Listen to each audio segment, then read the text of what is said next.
Now that that's been started, this game has an autosave feature. The main thing I want to do is make it bigger.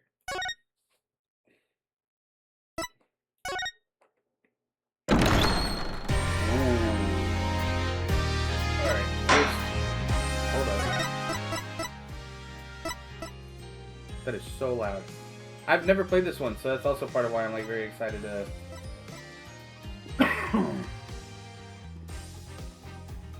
Red Dead Redemption 2 time, hell yeah.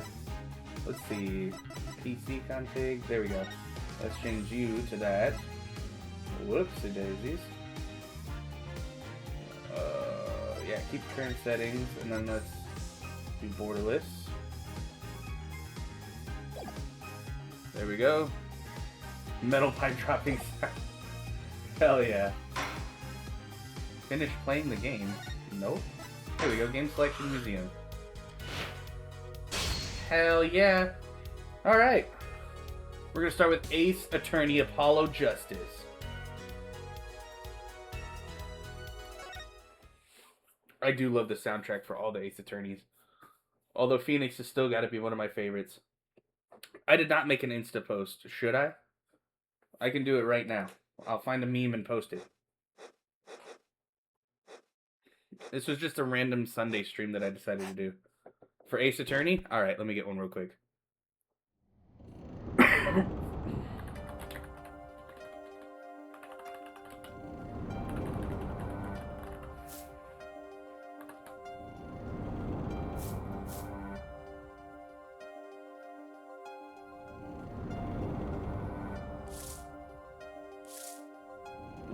Cards.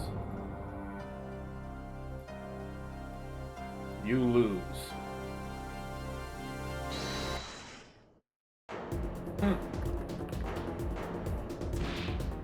Eek! Oh no. Did he have the dead man's hand?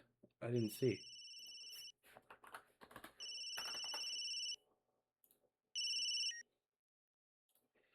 I seem to be in a bit of trouble. Something like that. Dead. Dead. Someone hit him. Hard. Me? Please. The cops should be here any minute. I'm in your hands. Should it come to that.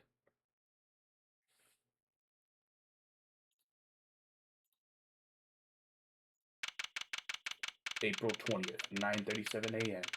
District Court, Defendant Lobby number 3. Give me 1 second, just making these posts.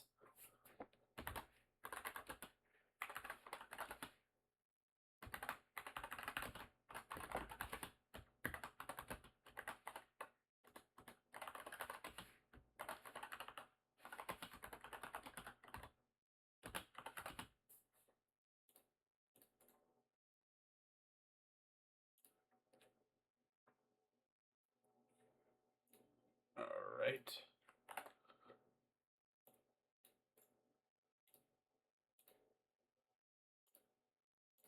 Instapost posting.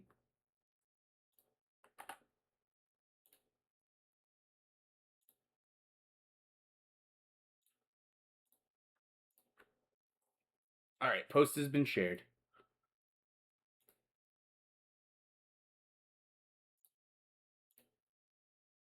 All right, here we go. April 20th, Lucina's birthday. Let's see. Panicked, palms sweaty, knees weak, arms are heavy. I can admit it, I'm nervous. And nobody else, yeah, nobody else. Ah, good morning. Oh, here we go. Good morning, sir. You look tense, Justice. Wound up tight. Wound up, sir? No, I'm loose. I'm fine. That screeching noise, is that your voice? I suppose it's to be expected. Your first trial, and it's a homicide. I guess justice doesn't start small, eh? I'm fine. I got up at 5 a.m. to do my Chords of Steel voice workout. I'm fine. Ah, that explains it. I did detect a certain rasping quality to your screech. I overdid it again. I'm Apollo Justice, and... I'm fine! As you know, your client today is a good friend of mine. I wouldn't want to let him down, if you get my drift. Drift gotten, sir. I'm all over that drift. As it happens, I dined with him the night of the murder. We can't let this case fall through. Yes, I'm fine, sir. One more thing. Don't say you're fine quite so much. People might take you the wrong way. Gulp. I'll be preparing our case. You might want to introduce yourself to the client. Give me 1 second. I gotta hit my vape. My name is Apollo Justice. If it isn't clear already, I'm a new attorney. And today is my first trial. Not that I'm worried or anything. The defendant has been accused of murder. My boss wants to help him out, of course, and so do I. I mean, there's no way he did it. Not him, no way. Oh, it's Phoenix! Whoa! Good morning. Morning. It's all up to you today. First trial. Nervous. Meeting him. Cardiac arrest. I think I'm supposed to say something. Help? So, you're... Fine! I'm fine! Ah. Mr. Fine, is it? I did remember you having an odd name. Well, we're off to a great start. Are you sure you're okay? I mean, with me? Mr. Gavin is a top-notch defense attorney. And he's your friend, so You'll see. You can do it. Be confident. I'm really sorry this happened to you. I mean, It's time, shall we? Yes, sir. Okay, I need to focus. First trial, here comes justice. April 20th, 10 a.m., District Court. Courtroom number 2.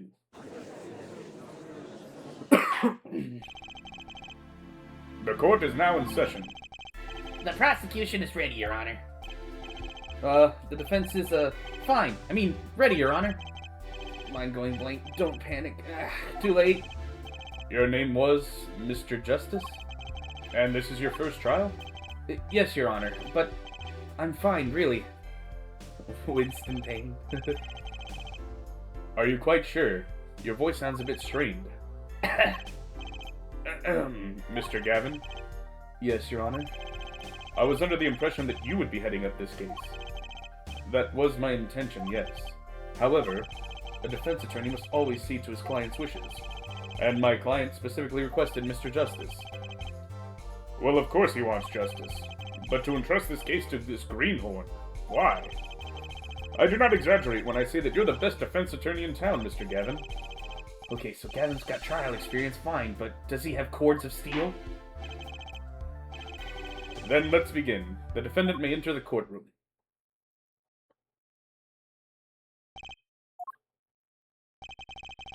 This is truly an unfortunate turn of events. I'm sorry we had to meet again under these circumstances. Long time no see, Mr. Wright. Let's put the past behind us, shall we?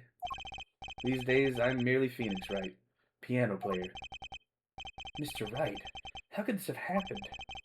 I won't speak of it further, then. If the prosecution would be so kind as to explain the charges, Mr. Payne. To think, I saw you enter this room a fresh attorney, and now I'll see you leave in chains. Ah, Winston Payne, subtle as ever, I see. The crime occurred at the Borscht Bowl Club, a Russian restaurant. The defendant, Phoenix Wright, took the victim, a customer, and he hit him.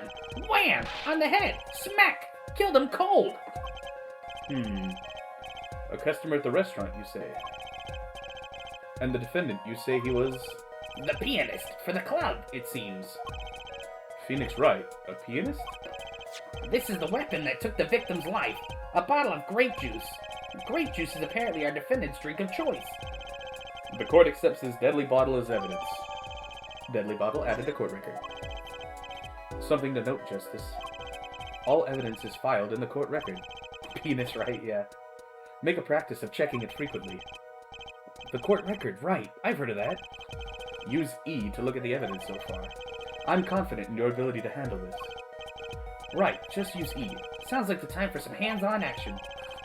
So, the victim was a customer at this restaurant. But just who was this, Shady Smith fellow? We believe he was a traveler, Your Honor. A traveler? According to his passport, he's been out of the country for a number of years. He'd only returned to this country recently, though. His place of residence is unclear. And he had some sort of connection with the defendant? That, too, is unclear at present, Your Honor. We believe they first met at the Borscht Bowl Club on the night of the crime. If they had only just met, then why murder? Perhaps the victim slighted the defendant's piano playing? That doesn't appear to have been the case. No, the motive had nothing to do with the defendant's lack of playing skill. At least not piano playing. I'll let this photo explain what I mean. As we can see, a game of poker was in progress at the scene of the crime.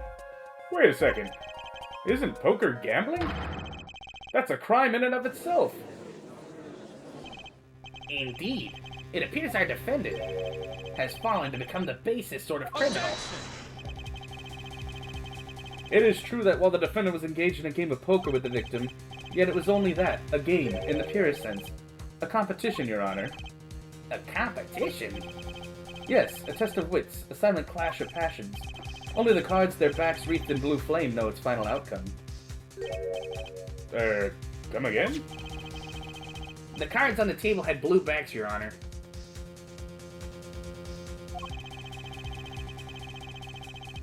I believe the defense was waxing poetic in an attempt to mystify those present and impress women. That will be our first order of business here, then. Find out more about this fatal game of cards. Very well, defendant. You will testify to the court about the poker competition held the night of the crime. My pleasure. This is it, my first trial. Here goes nothing. I might change up some of the voices as we go on. I'm a pianist by trade, yet I can hardly play at all. My real job is to take on interested customers over at the poker table. The room where we play and the competition in there are the club's main attractions. The rules are simple. We play a game of poker using 2 decks of cards. That's all it is, a game, and our customers are happy. A pianist who can't play piano. Better than a defense attorney who can't defend. Very well.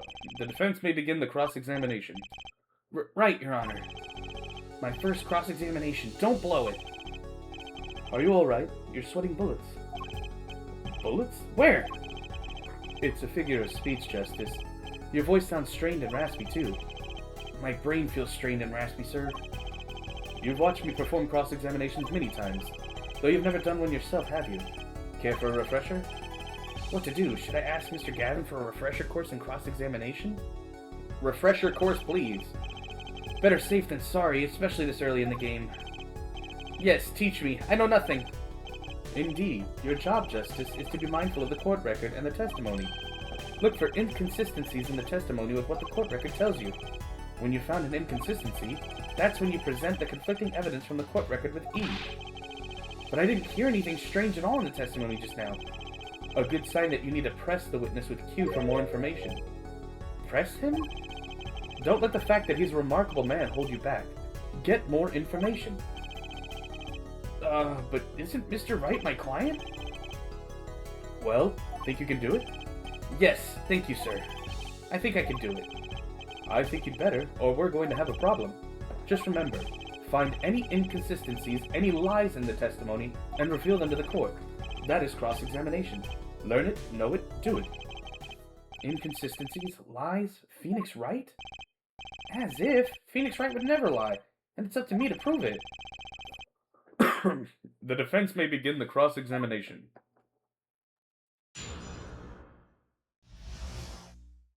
The competition. I'm a pianist by trade, yet I can hardly play it. Hold it! You can hardly play? Oh, I play sometimes when customers demand it. So I play them one song. That's usually all they want. Was that supposed to be a boast just now? The title of pianist is a mask, a respectable face I wear for the world at large. Then why are you really at the Borscht Bowl Club? My real job is to take on interested customers over at the poker table. I'm just gonna press all of it. They pay you just to play poker? That would seem to be the case. I am a professional after all. Bah! Do I detect pride in that statement? It's just hard for an honest, hardworking member of society like me to imagine. Yes, your imagination was always a bit limited, Winston. What? I played poker for 7 years in that little room, and I've never lost once. What? You see why the customers come now? Defeat the undefeated poker champion. It's quite a draw. That is, I'm quite a draw. Wait, you've never lost once? Not even one time? As I said, I'm a professional. He's played poker for 7 years and not lost once. Is that even possible? The room where we play in the competition and there are the club's main attractions. The room in the crime scene photo is an attraction? It has quite a history, actually. The Borscht Bowl Club used to be a gathering spot for black market types back in the day. But black market? All in the past. Things like the black market are only on the silver screen nowadays. Suffice to say that there were a lot of deals being made under the table, right there in that room. A smoky room, gambling hoods, you know. Just looking at this picture makes me feel bad. The bosses gather around the table, cutting deals, safe from the eyes of the law. Meanwhile, a goon keeps watch through the small window. Oh, what? I can practically picture it now. That window does look like it would be good for keeping a lookout, but little else. The room had a few other tricks to it, though it was common knowledge to our regulars. At any rate, they come to play poker in a room steeped in history. Despite the dark past, it was all just good, clean fun. The rules are simple. We play a game of poker using 2 decks of cards. 2 decks of cards? A simple measure to prevent cheating. If you alternate 2 decks, no one can slip in cards. There's something else I noticed. In addition to the cards on the table, there are some lying scattered on the floor. Precisely. Cards on the table, cards upon the floor. Each one forming a complete deck. A crime scene painted blue by a sad sweep of cards. It's poetic, really.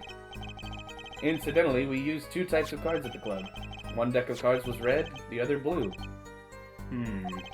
As I recall, in poker you make 5-card hands. I can see how it would be easy to cheat. Heh, yes, a game of hands.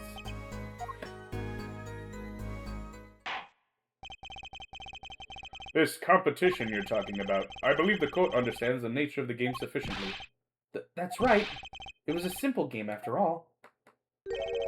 Are you sure? Huh? People are not murdered over simple games, Mr. Justice.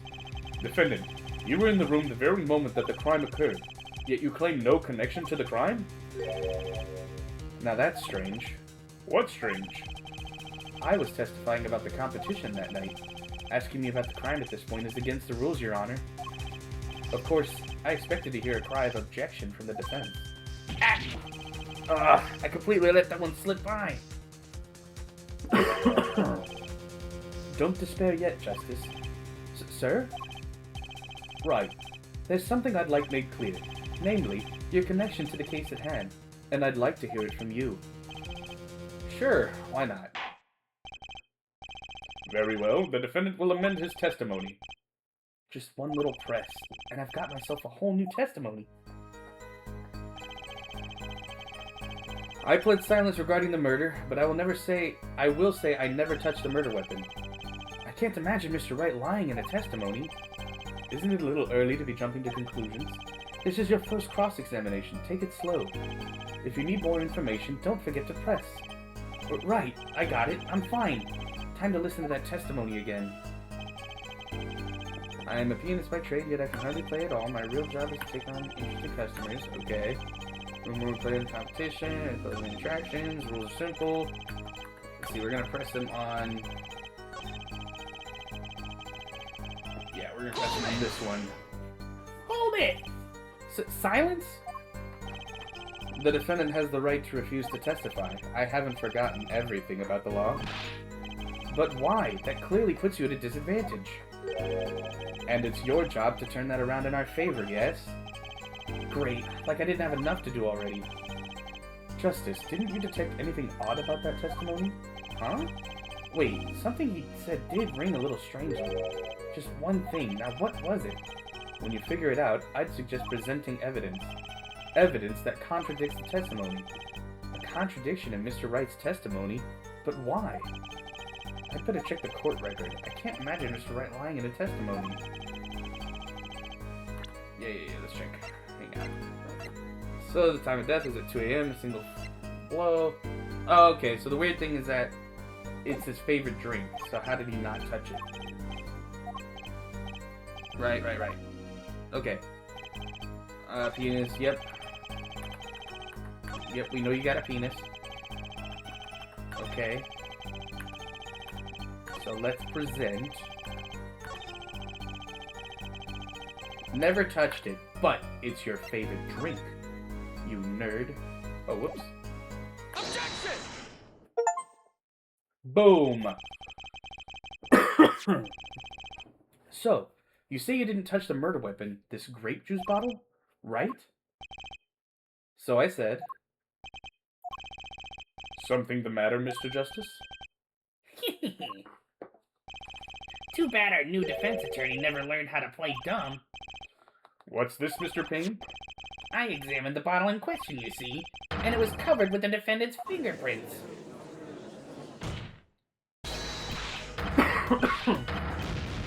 Objection! No need to shout, Mr. Justice. I can hear you just fine.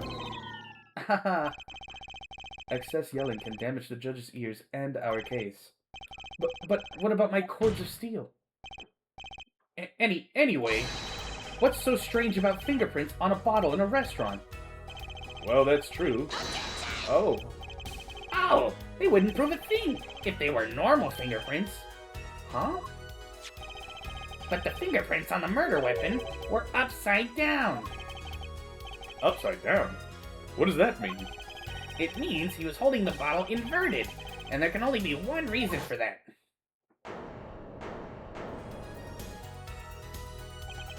Yes. To brain someone with the bottle. Ah! His face. You got it, boss. Mr. Gavin, I think things just took a turn for the worse. Oh? I see no problem, Justice. Huh?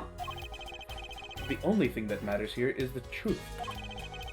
There's a good reason for everything, you'll see.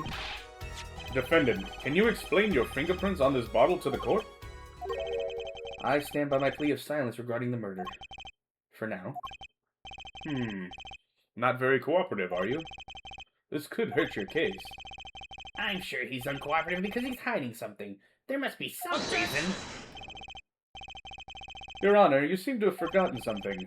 And what that might be, Mr. Gavin. Whoops. On the night of the crime, who was it who reported the murder to the police? Reported? Well, that was the defendant, Mr. Wright. But still, that... Really? Yes. Well, according to the case file, the murder was reported from near the scene by a call from the defendant's cell phone. Near the scene? Let's take a look at the diagram of the murder scene, shall we? Thank you for the drink, for, my cords of steel. The victim was murdered in a small room in a basement 2 floors down from the ground level. Of course, cell phones can't get reception so far down. The defendant used the stairs in this hallway to go above ground. The call came from the first floor of the restaurant. I see. And this is the phone that made the call? Wright's cell phone added to the court record. The defendant could have just fled the scene of the crime if he so chose. Yet he fulfilled his duty as a citizen and reported it to the authorities. And you claim he is being uncooperative? Nice save, Mr. Gavin. I'd better not waste this. I think the prosecution has toyed with our client long enough for the time being. Toyed? I assure you, no one is more serious about... What was it you said? The defendant was in the room the very moment the crime occurred? How can you possibly know this? That's a good question. How indeed? The answer is simple, Your Honor. The prosecution has a decisive witness. You're as good as they say you are.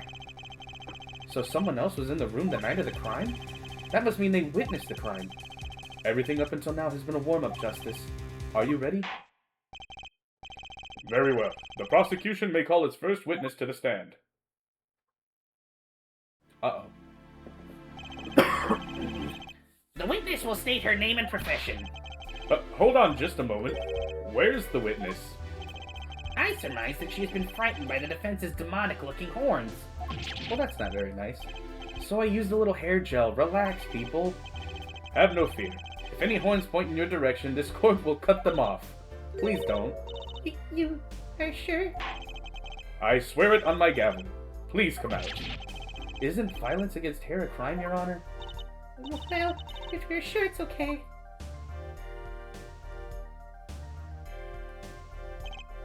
That was Rob on Friday. Yeah, it was. Oh, hello. Wait a minute. Would the prosecution care to explain the witness's, paraphernalia? Yes. She is a professional, Your Honor. Those are merely the tools of her trade. And that would be? My name is Olga Orley. I am employed as a waitress in Borscht Bowl Club restaurant. Then why the camera? Of course, it is my pride to serve borscht at a staining restaurant, but I also perform, how is it said, other service. I take it one of these other services taking the customer's pictures? Ta-da! Like, for example, this one. Uh-oh. That's the defendant. Indeed, on the night of the murder. Man in white hat is one who's gone kaput. Oh, I guess she has a Russian accent. Indeed, that is the victim. Order, order. This is quite a piece of evidence to casually drop into our laps. It is the same way as I drop bowls of borscht on lap of customers casually. Then the court will casually accept this new evidence. Now, witness, where were you at the time of the murder? Yeah, I should have figured. I was in room. The hideout, we call it. Excuse me? The hideout? It is room where famous gangster Bad Guy was arrested. It is room where murder took place. What? Your look of utter surprise, it is lovely. I will post my courtroom door later for you. Ta-da! Photos will be numbered, and you will write which ones you want copy of. So there were 3 people in the room at the time of the crime. The victim, Shady Smith, Mr. Wright, and Olga Orley, our witness. And if Mr. Wright isn't the killer, that means... Very well, witness. You will testify to the court about that night's events.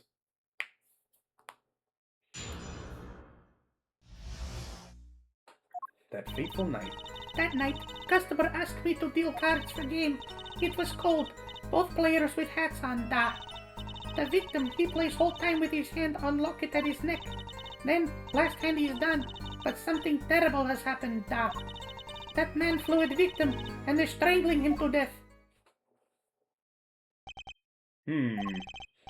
Incidentally, who won the game? Isn't it obvious? The winner was the victim, Mr. Smith. Objection! That's ridiculous. Because Mr. Wright can't lose. Justice? Maybe you can come up with a more legitimate objection? But he hadn't lost in 7 years. Take it from me, kid. It happens. I didn't lose a case my first 7 years as a prosecutor either. Incidentally, I have some evidence here. I don't believe you for a second, Payne.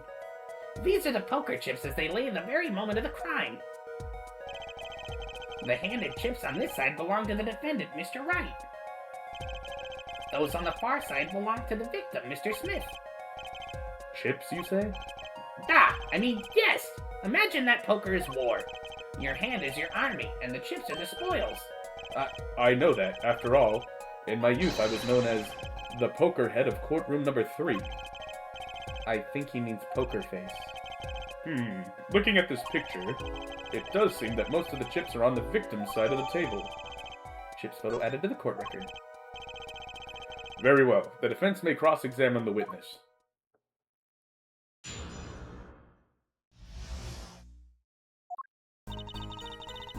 That night, customer asked me to deal cards for game. You were dealing cards. Do you do this often? I am doing this. If customer wishes it, I serve anything. Borscht, cards, more borscht. It is my work. It's good to hear of a place that hasn't forgotten the meaning of service. Welcome you to Borscht Bowl Club, where borscht is as warm as the waisters is. Thank you for not handing out flyers during the cross-examination. It was cold. Both players play with hats on. Die. It's already April. How could it be cold? At Borscht Bowl Club, we have pride on authentic, rustic Russian restaurant theme. Outside it is city in spring, but inside it is always as cold as Mother Russia. No way am I going there. When it comes to hot borscht, cold is best seasoning, da. The victim, he plays full time with his hand on locket at his neck. His locket? I believe it was good luck charm, da. He gripped it many times as he played that night. Yes, he must have felt as though it might carry him to the moon and stars. Though if it was small enough to fit around his neck, it wouldn't have much lift. The defense would like a clarification. This is a locket we're talking about? I mean, a pendant with a picture in it, right? Not a rocket? Of course I knew that. It was probably a pendant shaped like a rocket. That's why she called it that. No, a locket's a locket. It doesn't matter what shape it is. It's considered bad form to poke fun at the hard of hearing in our society. Hard of hearing or hard of understanding? So, what happened next? Then, last hand is done, but something terrible has happened, Doc. Well, we already know that the real evidence is that she said he strangled him, which obviously he was bashed in the head with a bottle. The defense will refrain from needless shouting. Sorry. I need to seriously reconsider this vocal training thing. Now, Miss Orley, can you tell us what happened? Oh, I was so frightened, I trembled with fear. That man flew at victim and is strangling him to death. Let's see if we can just present the evidence that, yeah, death by a single blow to the forehead, right? Let's present that. Objection! Oh, really? Strangled, you say? That's odd. Normal customers only choke on borscht. No, I mean this report shows that the victim died of the blow to the head. Ack! Miss Orley, really now? Did you witness the crime? Eek! Well, that's impressive.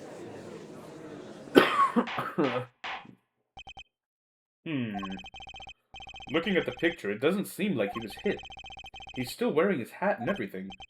Yet, it is a fact that he was hit, Your Honor.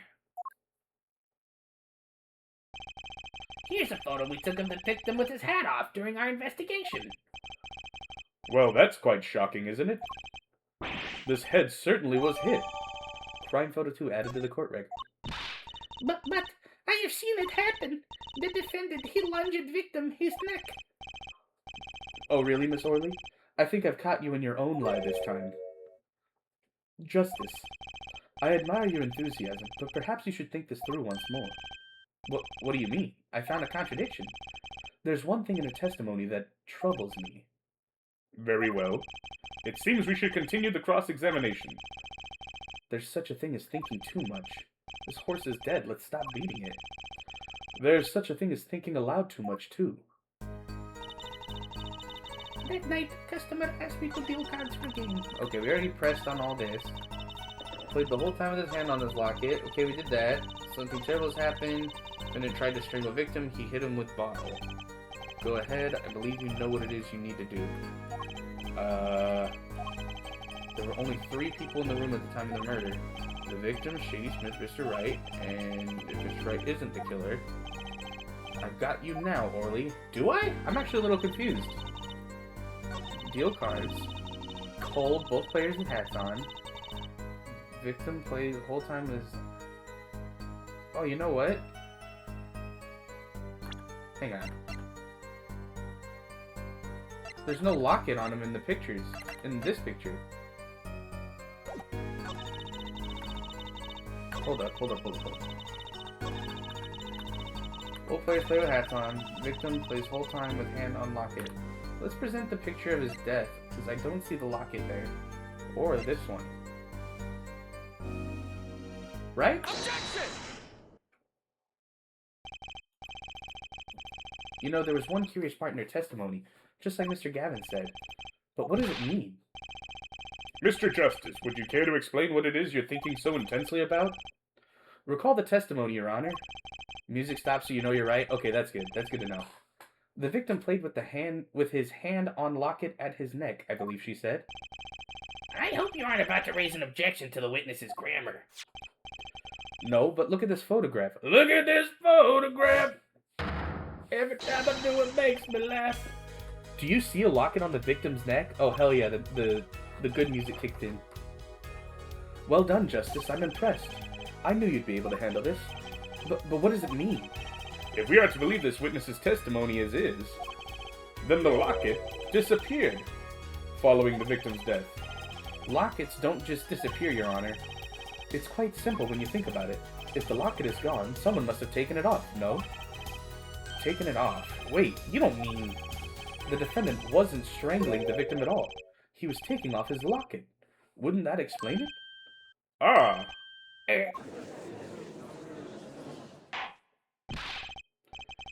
Defendant, what do you have to say to this? Say. Yes? I just noticed this, but you have something hanging around your neck, don't you? Oh? You mean this? Yes, it's a locket with a photograph inside. A photo of my daughter. He's a father now? Come again? Mr. Wright, you have a daughter? We confirmed it at the time of the arrest. The picture in the locket is indeed Mr. Wright's daughter. So Mr. Wright has a locket too? Why don't I buy that this is just a coincidence?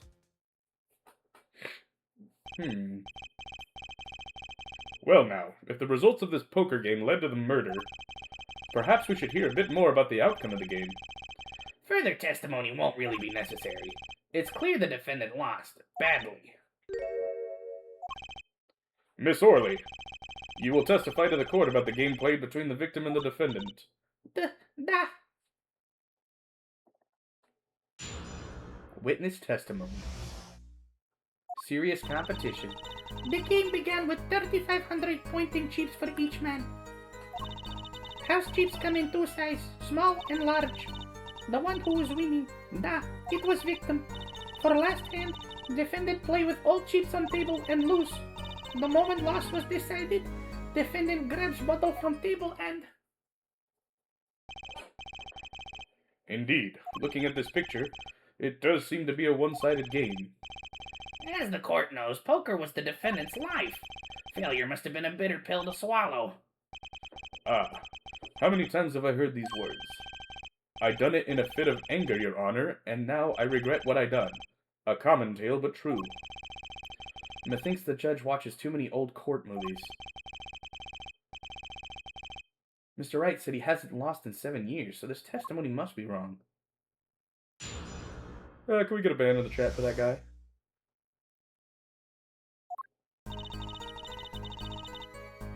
Okay, let's press on... Actually, if they say all the chips were on the table...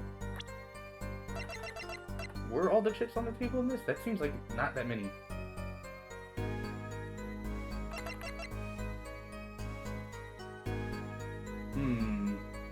You know what, let's just press it and we'll go from there. We'll just keep pressing all these and see what we get.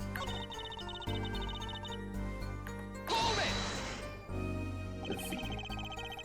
Are those the usual starting points? Were any special rules used? No, not special. Usual game, usual rules. If each man began with 3,500 points, then the total would be, exactly 7,000 points. Please, this isn't calculus, it's not even long division. Let's see. Are these the chips in the photo? All the chips that were used? Of course. Something's fishy with these chips. Should I press harder? Absolutely we should press harder. I need to know the value of the chips, because it might explain that it's not as many as they're supposed to be. Maybe you could explain a bit about these chips. Explain? What is there to be explained? Objection! Poker chips are poker chips. They're not fishing chips. Not a chip off the old block. Not a motorcycle cop. Not a... Thanks. Now that I've pressed her, I'd better ask something. What are these chips worth? Are they in dollars or rubles even? Yet, As I've been saying before, it was a game, not gambling. Hard perhaps for capitalists to understand. Two types of cheap. 100 points cheap and 1000 points cheap. It is not money, da. Justice. Sir, don't you find her comment interesting? In more ways than one, sir. I'd have it added to her testimony myself. Thank you, Chuckle Henry. Well, does the defense want the witness to add it to her testimony? Yes, add it to the testimony. Yes, I do think this deserves further scrutiny. Add it to the testimony. I wish I knew where I was going with this. Very well, witness, if you would be so kind. Da, Your Honor. Okay, so one kind of chip is worth 1,000, one's worth 100. Two kinds in all. The one who was winning was the victim. But, if they say... So she said that all the chips are on the table. So, let's check this picture out real quick. I would like to look. So, these are 1,000. That's 1, 2, 3, 4, 5, 6, 7, 8, 9, 10. And the small chips are worth 100. So, it's 10,000. 1, 2, 3, 4, 6. That's way more chips than... Am I stupid?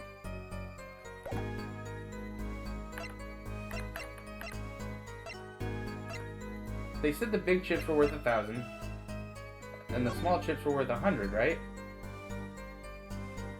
But if they each had 3,500 points, it only adds up to 7,000. But that's already 10,000 just on those.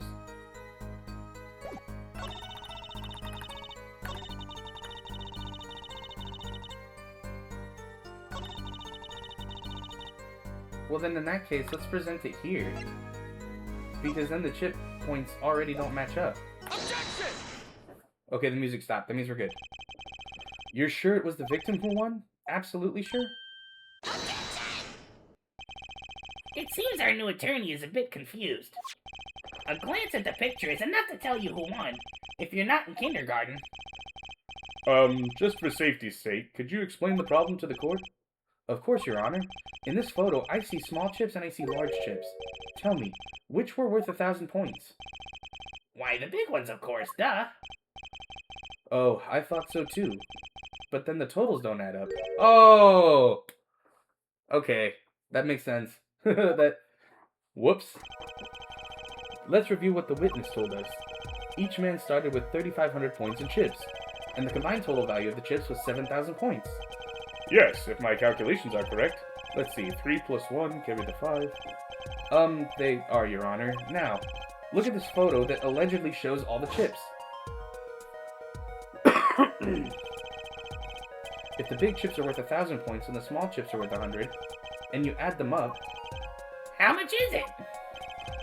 Do it yourself. You aren't in kindergarten, are you? 10,600 points. The chips don't add up. This clearly contradicts the witness's testimony. But why? How could this be? Exactly, Justice. Now that you know the what, you must determine the why. Right, there's only one possible way to explain this contradiction. Shit. Okay, 1, 2, 3, 4, 5, 6,000. 1, 2, 3, 4, 5, 6, 7, 8, 9, 10. Okay, so the chips were swapped. Starting points were wrong, chip count was wrong. Both were right. No, both were right. Each man began the game with 3,500 points. All the chips are indeed shown in this photograph, and there can only be one answer. Well, what is it? The value of the chips was the other way around. What? Want to know what I think? The small chips were worth 1,000 points, not the big ones. Madness! Utter madness! Show me that photograph of the chips again. There are 6 small chips and 10 large chips. Why, that does make 7,000 points when you add them up. Excellent work, Justice. It's almost as though you figured it out by yourself. Well, I'm just glad I was the one who said it. But wait! The value of the chips may be different, but that changes nothing! Indeed. The victim did have the larger number of chips still. Oh, come on. Ah, exactly. If the small chips are 1,000 points and the large chips are 100, Let's do a little math. Add up the points for each side of the table. The victim, Mr. Smith, had 2,900 points, and the defendant had 4,100 points. Well now, it seems that Mr. Wright was winning that night after all. That's impossible. My client had even less reason to kill the victim. After all, he was winning. Yarg! Now, Miss Orley, you must have known the true value of the chips, since you were there at the scene of the crime. Weren't you?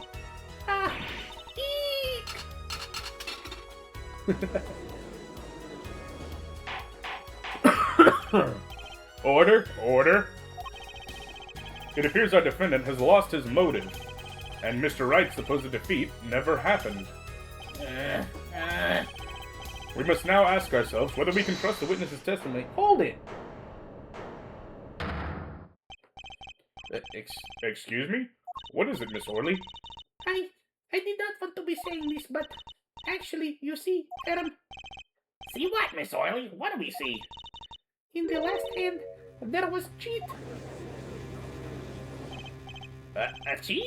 You don't mean a trick? Wait, or do you mean a scam? They're all the same thing. Yes, there was cheat in last hand. That is why game ends with chips as they are. Great, just great. First we have lying, now cheating? Well, this case has certainly taken a turn. For the interesting... Witness, you will please testify to the court. Tell us about this cheating in the final hand. Well, let's hear it. Come on, man.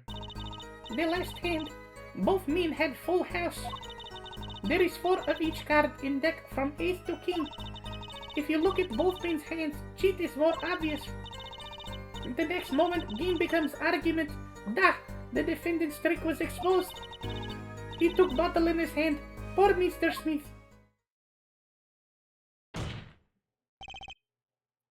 Miss Orley, why did you not tell the court about this from the very beginning?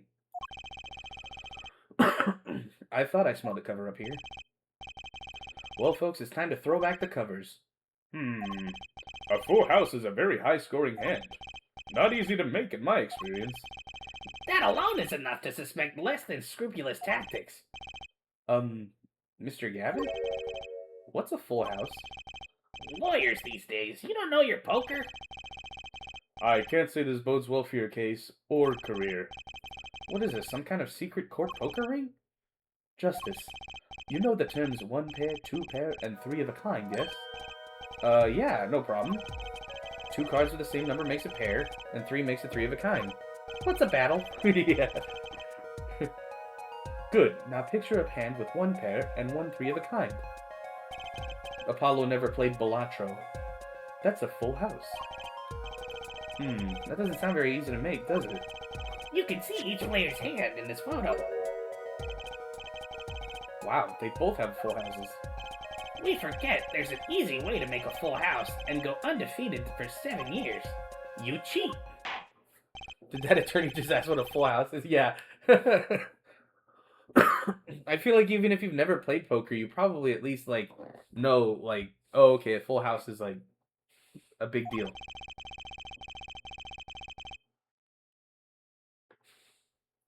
Apollo asked that, and Phoenix was sitting over there like, oh, Jesus Christ. If he did cheat in the last hand, that still leaves one important question. Mr. Wright lost that hand. Who's ever heard of a professional con man losing when they cheat? That's true. That's a good point. Apollo, he's a smart cookie. He's a real smart cookie. The last hand, both men had full house. There is 4 of each card in deck from ace to king. If you look at both men's hand, cheat is more obvious. The next moment, game becomes argument. The defendant's streak was exposed. Okay, but if he lost the hand still, because yeah, that's an ace, and I'm gonna present this. I feel like this is the. Nope, music kept going. We're fucked. All right, yep. That was incorrect. I guess it's not I guess we have to explain it. Explain why, if he was to cheat, why would he cheat and still lose?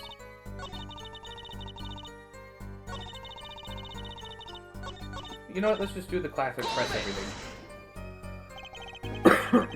Just how hard is it to make a full house anyways?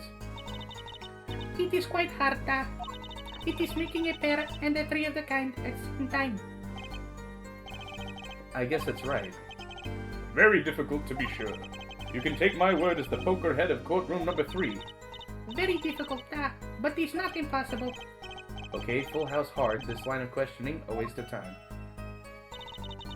There is 4 of each card in deck from ace to king.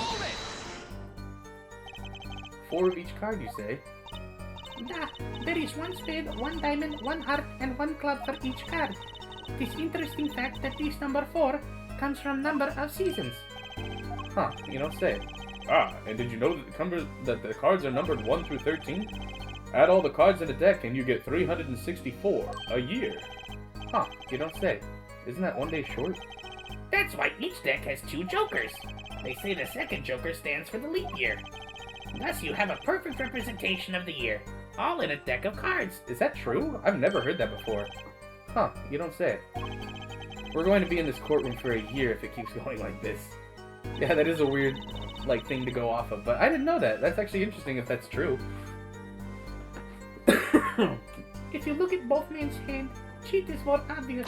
Oh, that's it. The cheat's more obvious because the victim was clearly cheating more. Well, the defendant, he played the 5th ace. A 5th ace? I still remember both hands very well. Mr. Smith's hand had 3 aces. And Mr. Wright's 2. Obviously cheating was afoot, or perhaps I should say, a hand. Your Honor, perhaps this could be added to the testimony without Mr. Payne's joke? Very well. The witness will add this detail to her testimony, please. Mr. Smith's hand has 3 aces, and Mr. Wright's 2. It is 5 aces in all. The next moment, game becomes argument. The defendant's trick was exposed. Okay, but just because there's a 5th ace, it could have been either one of them still that had that, right?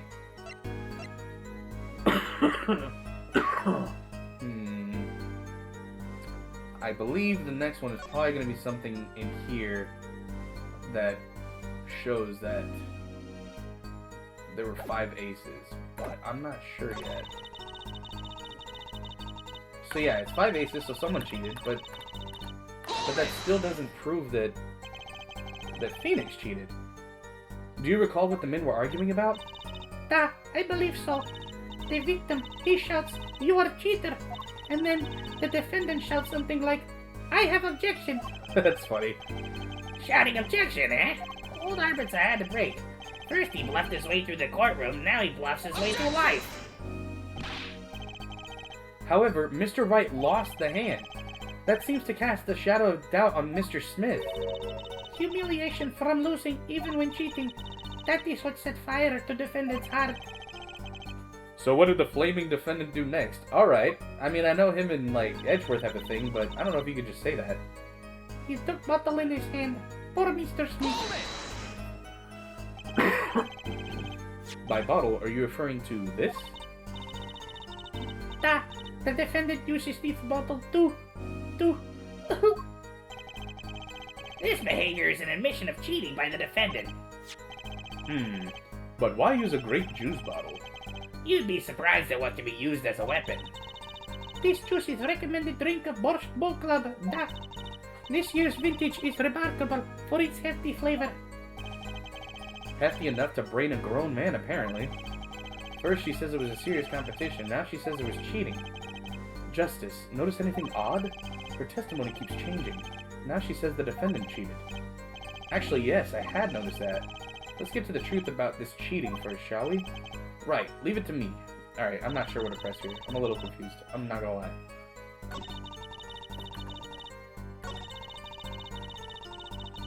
Three aces, Mr. Wright's 2, his photos is in all. Some game with the argument, defendant's trick is exposed. The bottle in his hand, former Christian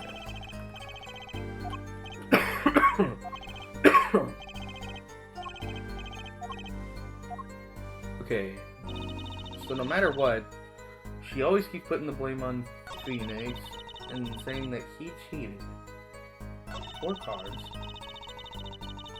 Oh, wait, they're using 2 decks. I'm stupid.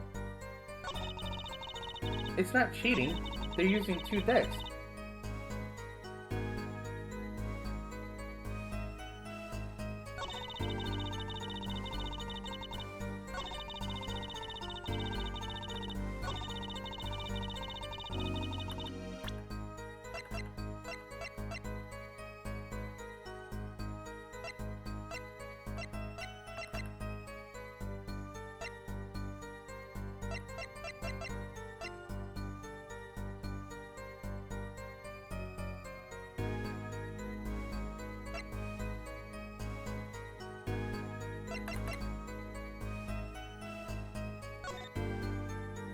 It's gotta be this. We gotta present this because there's 2 decks. And the music didn't stop. Shit!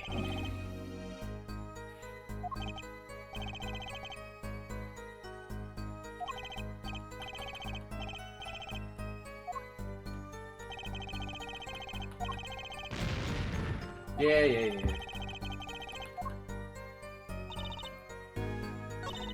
Man. I may be stupid. Took the ball in his hand.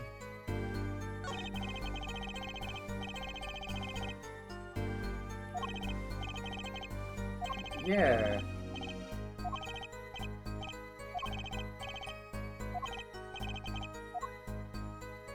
Man, I'm not sure where to press here. I think I already pressed all of them, didn't I?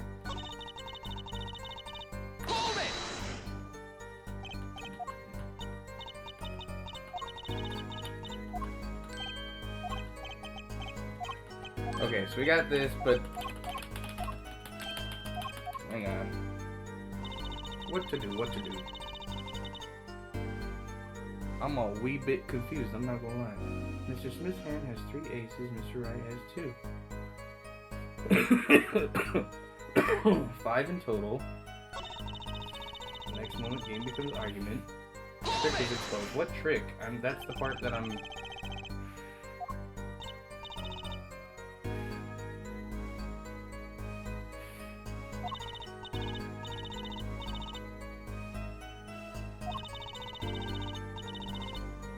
I have objection. Shouting objection.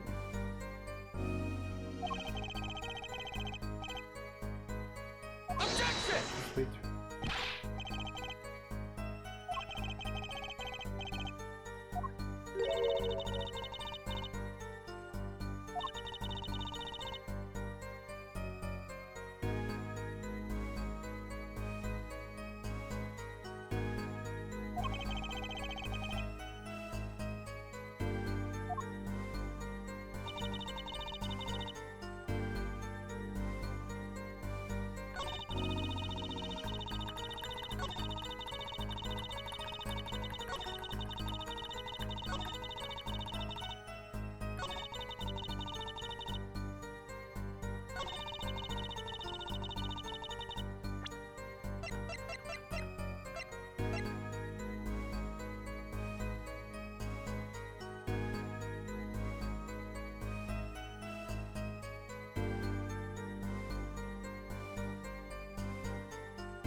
Again, did I not try this? Oh, okay, there we go.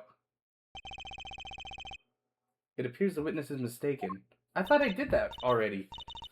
Mistaken? But my name... Look, this piece of evidence clearly contradicts what you said in your testimony. That's the photo of the chips, is it not? Justice, perhaps you ought to explain your point in a way that the judge can comprehend. In other words, use your finger to point out your point. Yes, please point out the contradiction in this photo. What particular point contradicts the witness's statement? Is it not the card on the floor over here?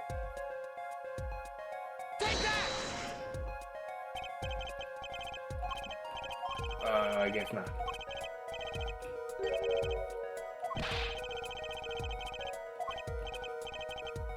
Whoopsie daisies.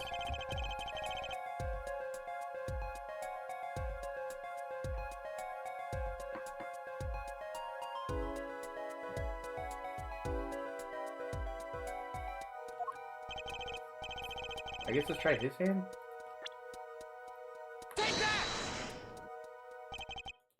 There we go. Miss Orley, in your testimony, you made the following claim. Mr. Smith's hand has 3 aces. Oh.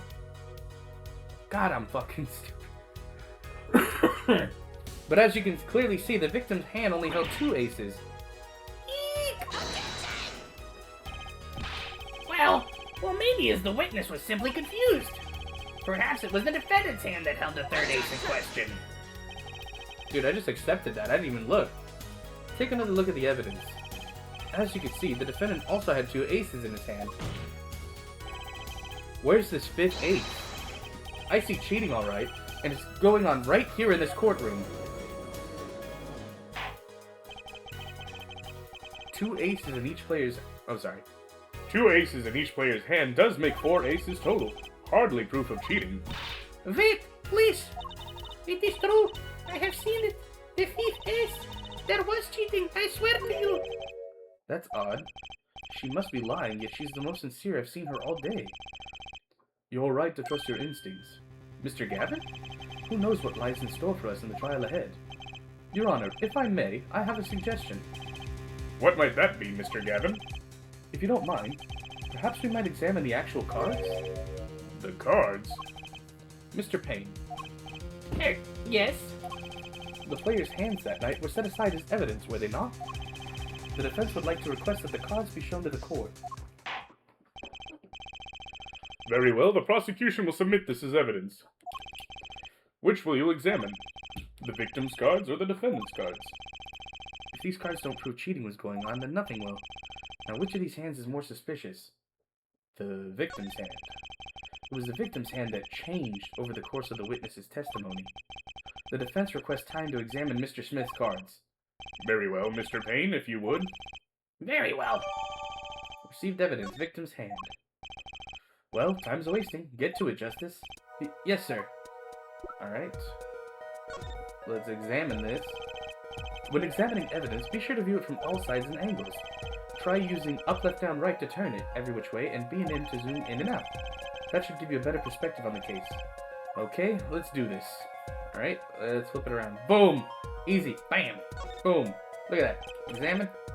What? Your Honor, look at this. One of the victim's cards. The back is a different color.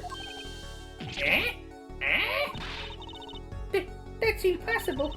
But I put that card in Mr. Wright's hand. What was that, Miss Orley?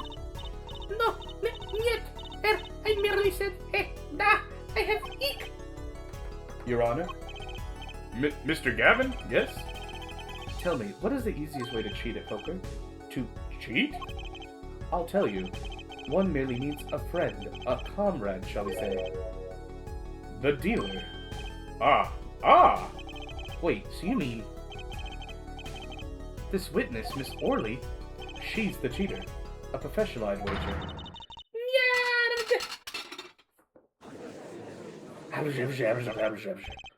Order! Focus, Justice. Time to take advantage of her. Of her mistake. Jesus Christ, Apollo. Your Honor, please recall the testimony we just heard. That's impossible. But they put that card in Mr. Wright's hand. Ergo, Miss Olga Orley conspired to cheat, not with my client, but with the victim, Mr. Shady Smith. Oh, I love this rendition. That's great. Ooh. Not only did she cheat, but she cheated poorly. Therefore, it's not hard to imagine an altercation between her and the victim. What? Wait, you don't mean the defense isn't accusing the witness, Miss Olga Orley, are you? Time for justice. There were 3 people in the room at the time of the incident, and if Mr. Wright isn't guilty, that means I am. The defense accuses a witness, Miss Olga Orley, of murder.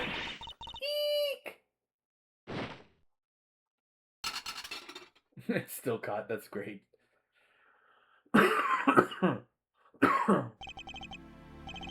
Mr. Payne, where is your witness, Miss Olga Orley? It appears she's lost consciousness, Your Honor. Mr. Justice? Your Honor, it seems you presented a new possibility to the court. One suggesting a connection between the witness and the victim, Mr. Smith. And that means? This court cannot pronounce a verdict for the defendant at this time. What? I did it. I held out. I see no point in prolonging the trial this day. The prosecution will need to make further inquiries. Objection? Whoa. He said it. He said the thing. But, Mr. Wright? You can't end the trial here, Your Honor. Not yet. Well, what nonsense is the defendant spewing now? Think. One of the cards had a different colored back. Don't you wonder what it means? Objection! What are you doing, Mr. Wright? Raising objections right when you're about to get off the hook? Ridiculous! Mr. Payne, you of all people should know, Mr. Wright has a talent for the ridiculous. Yeah, that's true. Perhaps we should get to the bottom of things. Let's clear up the facts about the game that fateful night. As we said before, we alternated between 2 decks of cards that night. That was said before. The 2 decks of the club have different colored backs, blue and red. 1 color per deck. Why use different colored backs? If we use the same color, the 2 decks might get mixed. You used different colors and they still got mixed up. We used the red deck for the last game. I see. But that's odd. For some reason, I have this impression that you were using the blue cards. Yeah, me too. I'm sure someone said something about blue cards. Whatever. In the end, 1 card was the wrong color got into the mix, which means there was cheating. Yes, a card slipped into the deck which seemed to indicate cheating. Yet this card raises 2 serious questions. Apollo? Yes? Let's consider the first question, shall we? Think. In the last game, when was the card swapped? When? There are 3 broad possibilities here. It could have been swapped before the murder, during the murder, or after the murder. Well, yeah. Thanks for the news bulletin, Mr. Wright. Of course it was swapped. Oh? It might be as simple as you think, Mr. Payne, or it might not be. I'd like to hear what Apollo thinks first. When do you think the cards were swapped? When was the card swapped into the deck? I would like to think before the murder, but it could have easily been after. I think it was probably after. Objection! What's that? Ridiculous! What's the point of cheating after the hand's been shown? That's silly! Yes, but tell me, how do you swap cards during the game? I'll take silly over impossible. Take it from me, son. There's a lot of silly in this world, but very little impossible. Oh, even when the backs of cards are a different color? If you pulled that during the game, you'd be caught in no time.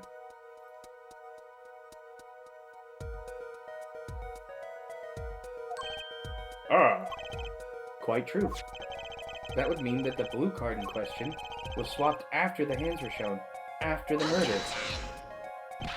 Okay, this is going past silly and straight on to crazy. I ask again, what's the point of cheating after the game's over? Who would do that? Who indeed? That's one of the mysteries before us. There's another? Yes, a simple, yet decisive question must be asked. Who swapped the red card for a blue card? Who? The game and murder is done. The victim is dead. Only 2 remain in the room, alive that is. The defendant, Phoenix Wright, and our witness, Olga Orley. Okay, so who was it that swapped the red card for a blue one? What was Olga? To try and frame what she thought was Mr. Wright's hand. Why, it must have been Olga Orley who swapped the cards. She was trying to cover up evidence of the cheating. That does make some sense. Sorry, but there's a problem with that explanation. Huh? The swap card was from the wrong deck. Yes, a blue card was stuck into a red hand. Mixing a card from the wrong deck when the backs are different colors? Remember that you're talking about Olga Orley. She was the dealer. Do you really think that she would make such a novice mistake? Actually, I have trouble imagining even the judge making that mistake. Give it a little more thought, Apollo. Right. Okay, so who was it that swapped the red card for a blue? Someone else, then. Why would Phoenix do it? The one who swapped the cards wasn't Mr. Right, of course. And, well, it doesn't seem like it could have been Olga Orly either. What are you suggesting? That's hardly a logical conclusion, I'll admit. As the defense, I think it only makes sense for you to name Miss Orly at this point. Yes, I know, but she was the one who dealt the cards, right? I just can't believe she would make the mistake of swapping the wrong colored card. And if the card was swapped during the game, it'd be obvious.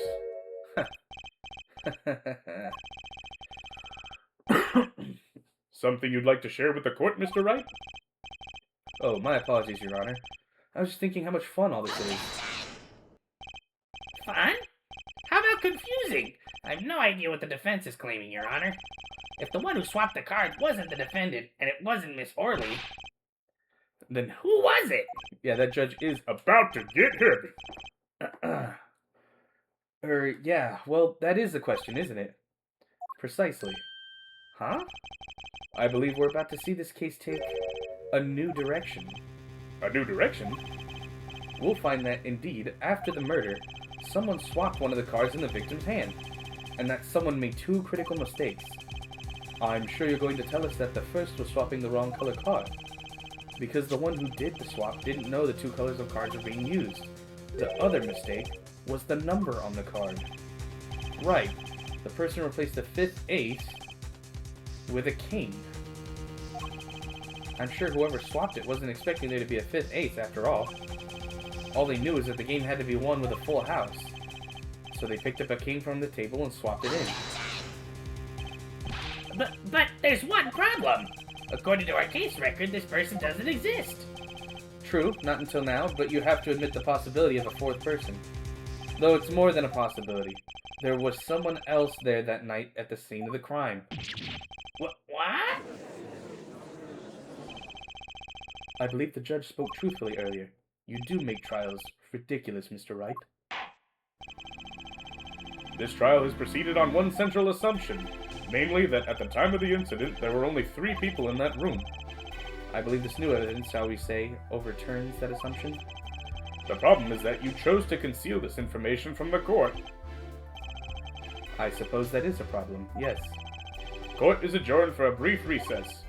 Mr. Gavin, I'll see you in my chambers during this recess. Certainly, Your Honor. Very well. The trial will resume in 20 minutes. Gee, Phoenix, why are you being such an asshole? I get it. So he was saying earlier at the beginning that this place has all kinds of like secret passages and stuff like that, and that the regulars know about it. So someone had to have known about one of those secret passages. That was quite unexpected, Mr. Wright. To suddenly claim there was another person at the scene of the crime, like that. I must ask, is it the truth? Well, now, I think you would know the answer to that. Ah, being mysterious, are we? Sadly, I have no time for mysteries. I'd only ask that you leave the defending to your defense in the future. Otherwise, I cannot guarantee the outcome. I see you haven't mellowed out one bit, Kristoff. Justice? Yes, sir? The judge has summoned me to his chambers, so carry on without me. Dude, are we gonna get a passing of the torch moment? Hell yeah. You did well, Apollo. Can I ask you something? Sure. That locket you wear, is that really yours, Mr. Wright? Ah, you're wondering about the victim's disappearing locket. Here, you can take a look at it. That's a picture of my daughter in there.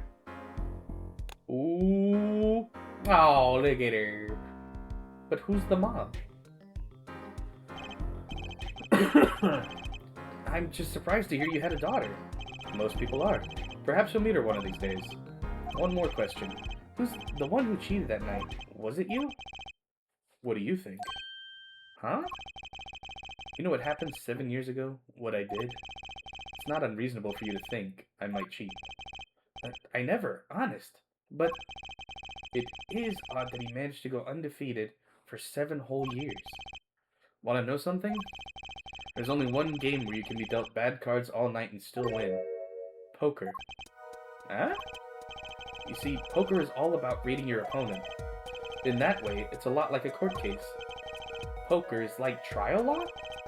Figure out what your opponent is thinking and you win. Well, yeah, but that's harder than it sounds. I think not.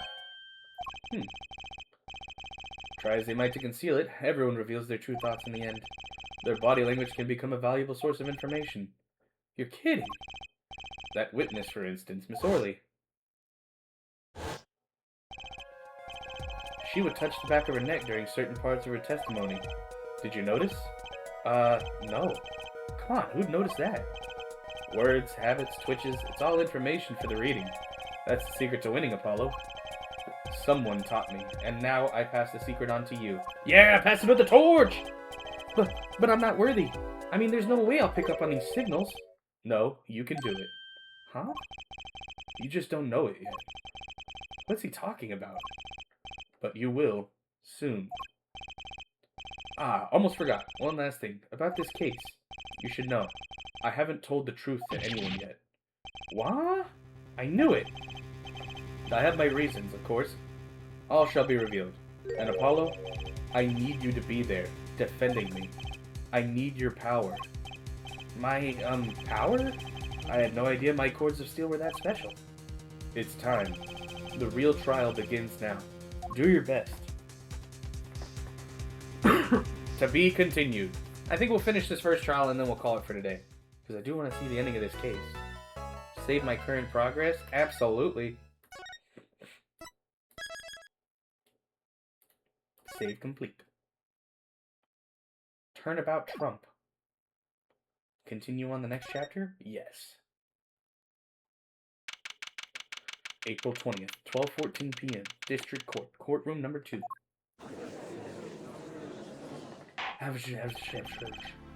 Court will now reconvene. Has our witness, Miss Olga Orley, recovered? Yes, Your Honor. Well, she's regained consciousness. Perhaps we can hear her version of the events again. That's the thing. You see, she's quite fatigued. You're looking a bit fatigued yourself, Mr. Payne. Sadly, fatigue is insufficient grounds for refusing to testify or prosecute. The defense would like to request that Miss Orley take the stand. Very well. The witness will take the stand.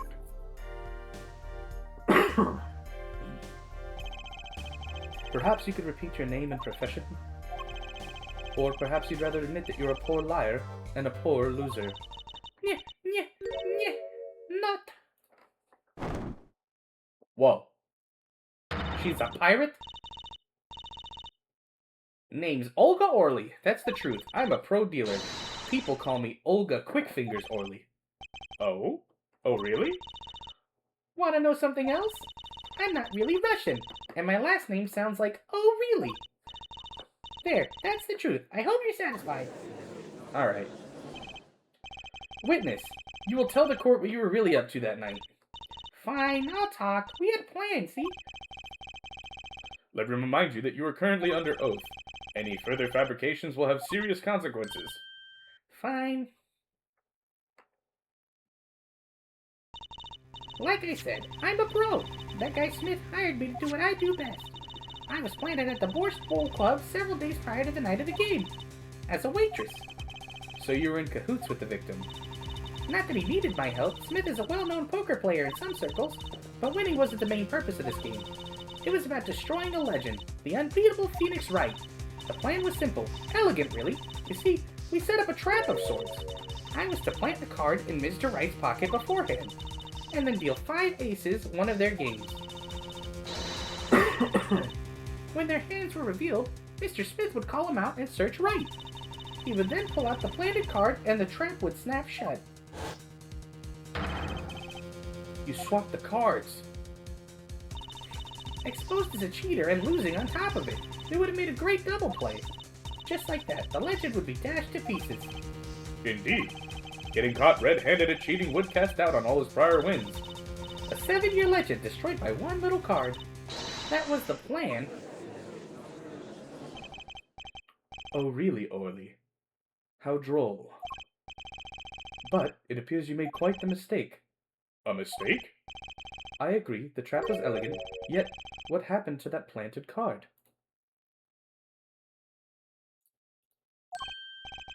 Hey, that's right. He's lucky, I'll give him that. You'd have to be... What the hell? You'd have to be to slip free from a trap laid by Olga Quickfingers Orley. Oh, really? The witness would be much cuter if she dispensed with the evil mastermind shtick. Cute? Who wants to be cute? I'm not cute. I'm bad. You hear me? Bad. Okay. When you're through being bad, perhaps you could testify to the court? Tell us about this trap and how it was sprung?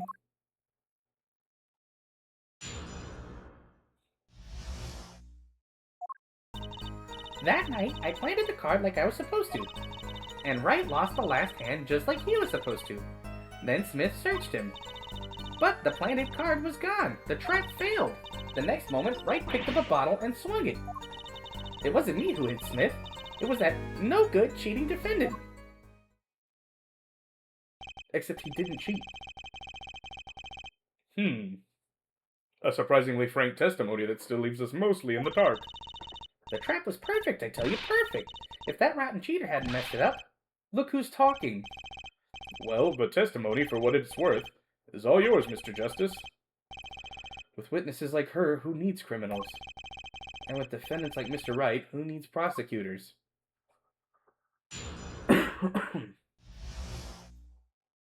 The best laid traps. That night, I planted the card like I was supposed to. Alright, we're just gonna press everything. So I'm not sure where to go with this one. This planted card, which card was it exactly? The trump card. The 5 of hearts. Let me guess. Mr. Wright was to have switched the 5 with the ace to make it a full house. At least that's what you were going to accuse him of doing, thereby ruining his legend. I slid it into Mr. Wright's pocket. When was this? Why, before the match, of course. While he was eating. At the Borscht Bowl Club, we serve borscht and suckers. Remind me never to go there. Of course, the card was to make its grand debut during the game. Like a good borscht, a good plot must be cooked up early and allowed to kitchen. And Wright lost the last hand, just like he was supposed to. Then Smith searched him. Why was he supposed to lose it then? So everything went according to plan then? Exactly. The 5th ace came up, so it's obvious the switch went off without a hitch. Once the extra card was found in his pocket, Wright would be forever known as a cheat and a fraud. There are worse things to be known as, I suppose. Tell us what happened with the search. But the planted card was gone. The trap failed. The card disappeared? Yeah, my trump card, the 5 of hearts. Gone. Without a trace. Poof. Zippo. We searched every nook and cranny. Even inside his cute little hat. But the card was nowhere to be found, is this correct? Never in my long storied career, never has Quickfingers Orley been so readily duped. Oh, really? So what did happen to that 5 of hearts? Don't look at me. Why do you ask that cheating, lying, two-faced defendant? So the 5 of hearts is still missing in action. The next moment, Wright picked up a bottle and swung it. Wait, isn't that a little odd? What's odd? You searched Mr. Wright thoroughly and found nothing? Which means he didn't cheat. Which means he had no reason to strike the victim. What? Well... Whoa. Did I just have a heart attack? What was that just now? I sensed something. Oh, because she did the thing where she scratches the back of her head. Nothing, Your Honor. What to do? Should I press her a little harder? Absolutely. Miss Orley, you're hiding something. What are you talking about? You? Me? Quickfingers Orley? Hide something? The defense will refrain from baseless accusations. I have one question for the witness, then. You say you saw the moment that the defendant hit the victim. Is this true? Of course it's true. I did see it, honest. I saw it when Mr. Wright hit him. With my own eyes, I saw it. What's this weird vibe I'm getting? Bro, the vibes are not chill right now, dude, bruh. That witness, for instance, Miss Orley. She would touch the back of her neck during certain parts of her testimony. Did you notice? Touching her necklace. Whoa.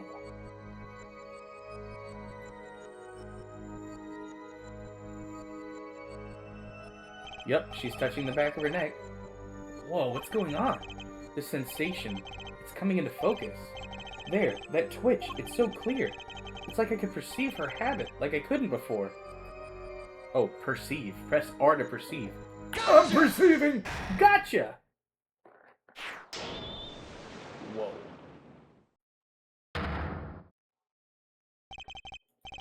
Miss Orley, perhaps you are unaware of this yourself. Unaware of what? Whenever you get to a certain part of your testimony, you touch the back of your neck with your left hand. My neck? So what? What indeed, Justice? I hadn't noticed anything of the sort.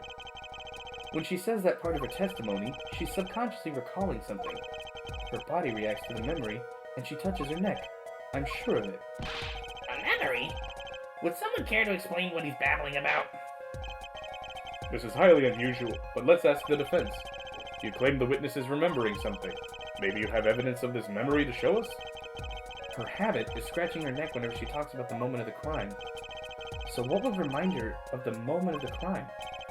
Miss Orley, whenever you recall the crime that night, you scratch your neck. I've noticed it happens when you think about the moment of the crime. There must be some reason behind this habit of yours. I believe the weapon that left an inerasable impression on your neck is this. Well, if it's the weapon, then wouldn't it just be the bottle? Take that! No, music didn't. Oh, wait, there it goes, okay. Whenever she talks about the moment of the crime, she touches her neck. And what reminds us more of that moment than this bottle, the murder weapon? But something doesn't fit. If you were the only the witness to the crime, why would that make you touch your neck like you're in pain? What's he talking about now? It was Mr. Smith, the victim, who was hit, not you.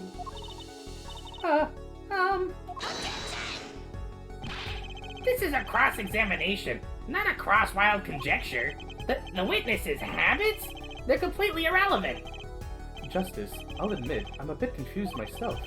This is certainly a unique cross-examination. I'll explain later, just trust me. Now's our only chance to break her. Miss Orley, please testify in detail about the moment of the crime, the very moment. Yet, I am knowing nothing. We know you're not Russian. The witness will testify, please. Now. Bah, fine.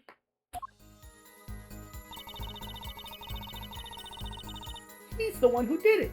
I didn't let him out of my sight until the cops got there. Hold it! You seem uneasy. You try standing up here. Her eyes are darting all over the place. I must be getting warm. Tell me, after the crime, what was the defendant like? Well, he must have been stunned by the weight of his crime. He sat in a daze at that table until the cops came. Intriguing. I believe you've gotten all the testimony you're going to get out of this witness. So what do you think about her testimony? I'll tell you what I think. Her testimony is flawed. Because he went upstairs to call the cops. It is basically bogus. It contradicts the evidence. What's that? Well, show us this evidence, Mr. Justice. This evidence that you claim contradicts the testimony. She didn't let him out of her sight until the cops got there. I know there's some evidence that contradicts that. What would be the phone call? Take that! Miss Orley, we have a record here that clearly contradicts what you said. It states that the police were alerted by a report from the defendant. And we know that the defendant left the room, climbed the stairs, and made that phone call from the first floor of the Borscht Bowl Club. So, explain how you kept your eyes on the defendant when he left the room entirely.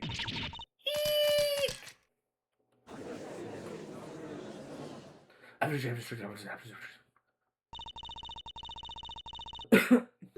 man who picked up a bottle and swung it that night wasn't the defendant.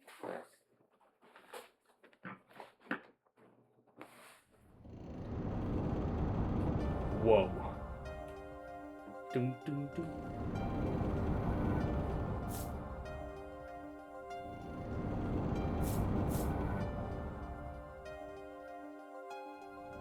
Showdown time. You dirty cheat.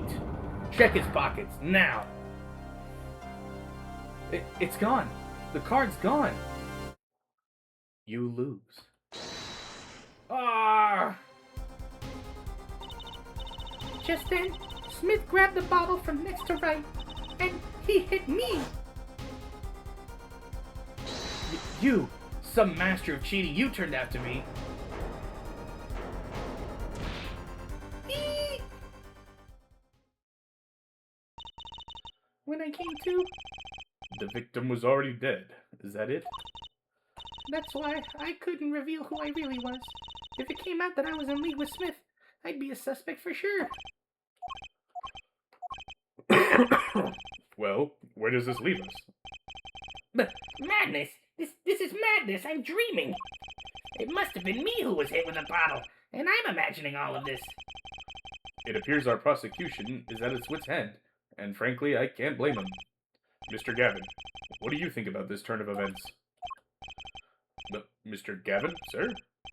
I believe that, as the defense in this case, we are compelled to call Miss Orley a big fat liar. What? 3 were in that room the night of the murder. The defendant, victim, and her. And she has a motive. A motive? Her plot foiled, the witness got into an argument with her client, Mr. Smith. And the denouement of that argument was murder.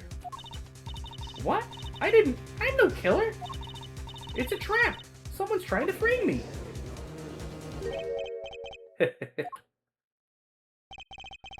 What tangled webs we weave when we practice to deceive. So tangled we catch ourselves in the process. But, Mr. Wright? Such a hasty conclusion. It's not like you, Christoph Gavin. What are you saying? Why not consider the other possibility? That there was another person in the room at the time of the murder. Right, like Mr. Wright was saying before recess. A single card was swapped in the victim's hand after the murder. And the one who swapped the cards didn't know 2 colors of cards were being used. A 4th person. Ha! This theory again. Your 4th person doesn't exist. Indeed. That's why I decided to bring this case to court. Here, where there's no escape and no chance for deception. The perfect place to catch the real criminal. The real criminal? And we're in luck. A clue to the real criminal's identity was kindly provided for us. And right at the beginning of the trial, no less. What? Apollo, perhaps you know what I'm talking about. Sorry. Remember what I said? The 4th person who swapped the cards made one critical error. He or she wasn't considering the color on the backs of the cards. Right. But how could such an obvious mistake occur? The cards used for the last game were red. Yet, there is one person here, in our court, who thought those cards were blue. Oh, it was Mr. Gavin. What, is he the one who committed the murder? Yeah, I had that impression too, but why? Well, Apollo, think you can figure out who it was? It's not me, I swear. Who is this 4th person? Why do I always get put in the spot like this? Let's hear what the defense has to say. Who was it? Who thought the cards used in the final game were blue? Well, it was Gavin. Because he's the one who said at the beginning, he weaved that like whole fancy fucking spiel about A sea of blue. your eyes and ears are as sharp as your hair. I was right? Christoph Gavin, you were the 4th person that night. But of course Mr. Gavin knows the color of the cards. How would he? As you can see, the photo of the crime scene is in black and white. You can't tell which of the cards are blue, the ones on the floor or the table. But look! You can see the colors in this photo. Yes, but when he said the cards were blue, it was well before this evidence came to light. It is true that the defendant was engaged in a game of poker with the victim. Yet it was only that, a game in the purest sense. A competition, Your Honor. A competition? Yes, a test of wits, a silent clash of passions. Only the cards, their backs wreathed in blue flame, know its final outcome. Well, Kristoff? Mr. Gavin? Mr. Gavin, is something the matter? No, nothing. Excuse me, it was just so sudden. Right. You aren't seriously accusing me, are you? Oh, Kristoff? You know even I'd never take a joke this far. This has gone beyond ridiculous, beyond dumb. This is insanity. No, this is Ace Attorney. The defendant accusing his own defense attorney of murder? I assure you, I'm quite sane. But what possible connection could Mr. Gavin have to the victim? I wasn't aware that I had a connection to Mr. Smith either. Yes, but Mr. Gavin and the victim have never even met. Well, what if they have? Huh? There's a possibility, after all. They may have met that night before the game started. What are you suggesting? Is this the truth Mr. Wright was staying silent about? Well, only one thing to do. Mr. Wright, the defense would like to request that you testify to the court. The defense would like to request no such thing. Mr. Gavin? Testimonies must relate to the case. How could anything happening before that game of poker be related? I don't know, Bo, but I'm the defense attorney, not you, Mr. Gavin. I'm not sure I follow, Mr. Gavin. As I explained before, the defense believes that Miss Orley... Am I to assume that you speak for Mr. Justice in this? He is the defense, not you. Mr. Justice, the matter of Mr. Wright's testimony is up to you. Oh, okay.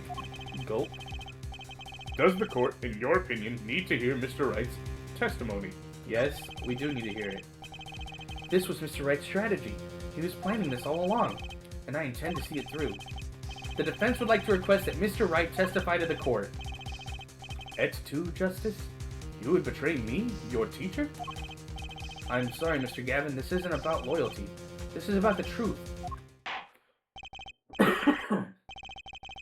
Very well. The defendant, Mr. Wright, will take the stand, please.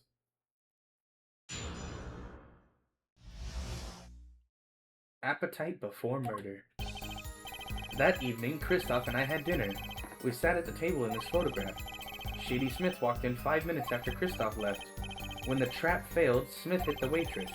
The girl was knocked out cold and Smith was uncontrollable. I left to call the police. When I returned, he was dead, blood streaming from a cut on his forehead.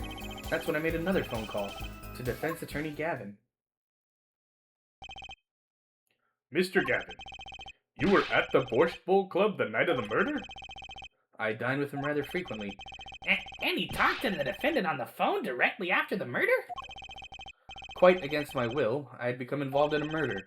I thought I might be in need of a lawyer, so I called him. You were planning this all along, weren't you, Wright? Just because you wanted to drag me into your little murder trial. The only thing I want is the truth, as I did back then and now. I thought my office was doing you a favor when we took on your defense. It appears that I was wrong. Very well. The defense may cross-examine the witness. Justice. Sir? He's lying, and you're going to expose him. Understood, sir. Mr. Gavin versus Mr. Wright. This can't end well. Why can't I have a normal trial? Can't this just be a normal trial? With Phoenix? No way! Cruising on down Main Street. That evening, Kristoff and I had dinner. We sat at the table in this photograph. Okay? We're just gonna press him on everything. You had dinner with Mr. Gavin? Yes, he dines with me at the Borscht Bowl Club quite frequently. We were enjoying a usual dinner at our usual spot, as usual. Usual. I always seated at the table closest to the piano. I see.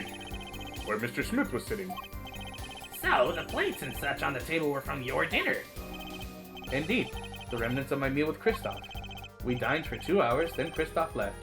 After that, Shady Smith walked in 5 minutes after Kristoff left. Okay. 5 minutes. So the two of them could have passed in the restaurant during that time. That would have been a fateful encounter, to be sure. Oh, Mr. Wright, what was it you said? Kristoff Gavin and Shady Smith may have met? I believe I did say that. Here I was all nervous about this meeting, and now we hear they just passed in the hall? That does seem a little weak as a pretense for murder. Oh, it would be, if that were all that really happened. Come on, Mr. Wright. What are you hiding this time? When the trap failed, Smith hit the waitress. About his failed trap, this is the same trap that Miss Olga Orley mentioned. The plan was simple, elegant really. You see, we set up a trap of sorts. I was to plant a card in Wright's pocket beforehand, and then deal 5 aces during one of their games. When our hands were revealed, Smith would call him out and search Wright. He would then pull out the planted card, and the trap would snap shut. You swapped the cards. Just like that. The legend would be dashed to pieces. Yes, a harmless prank, in essence. It was by a quirk of fate that I happened to discover it. A quirk? I happened to put my hand in my pocket and found a card. The card she planted. Yes, I snuck a peek at it and found it was the 5 of hearts. I had a feeling something might happen, so I disposed of the card. Before the game. Disposed? Where? There was an empty bottle of grape juice I had been drinking right beside me. I threw the card inside the bottle. An empty bottle of grape juice? The murder weapon?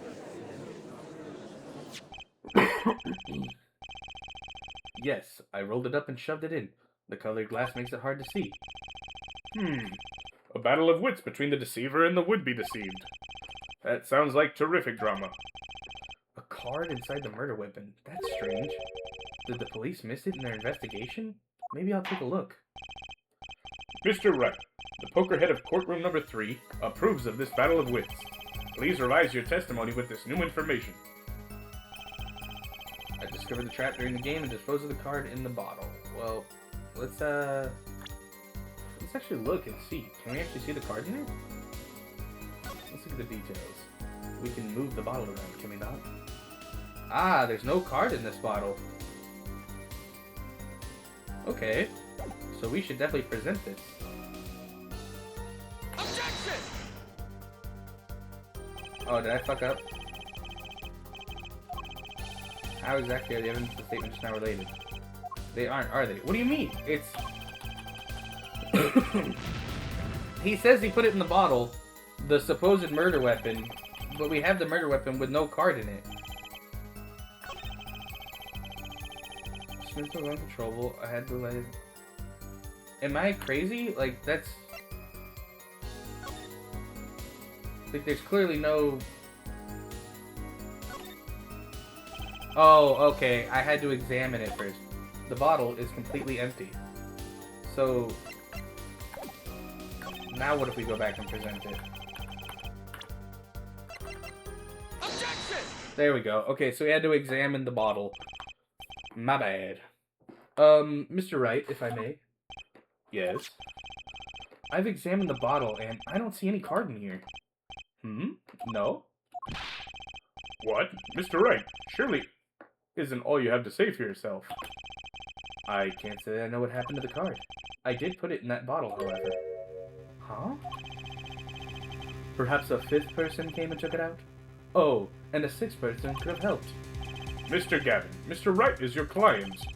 My apologies, Your Honor. I won't have you disparaging our investigation either. We looked inside that bottle. There was nothing. So what's going on?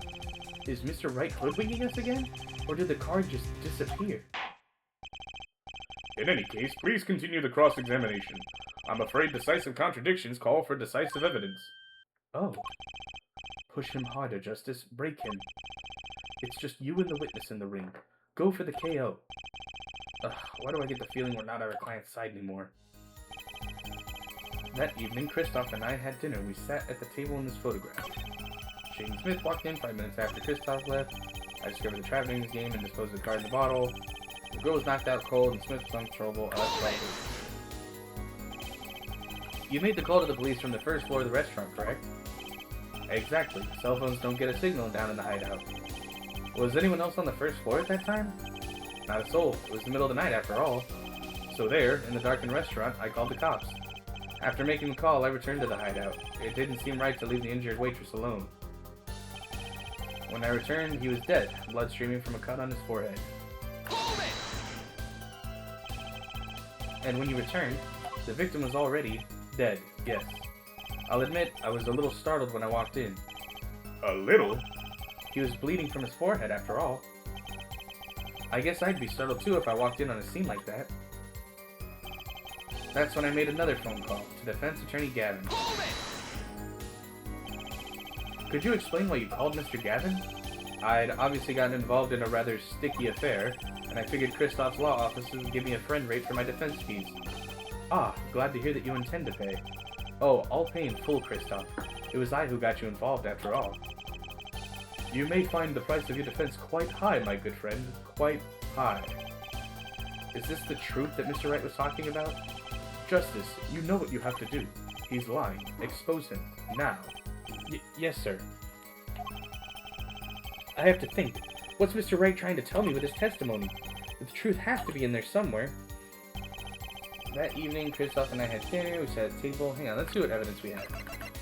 So, we have that. We have that.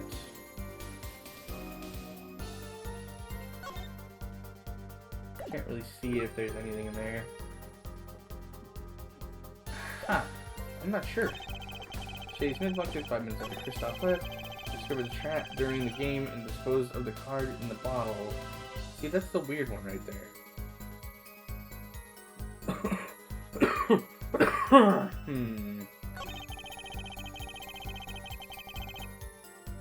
Let's see.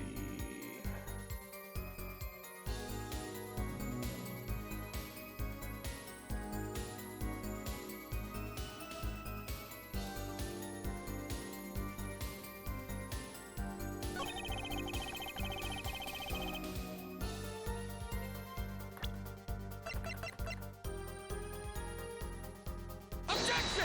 Oh, yeah, he was wearing a hat. This evidence clearly reveals a contradiction in that statement, Your Honor. How exactly... Wait, what? How did he see... This one's confusing me.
Hold it!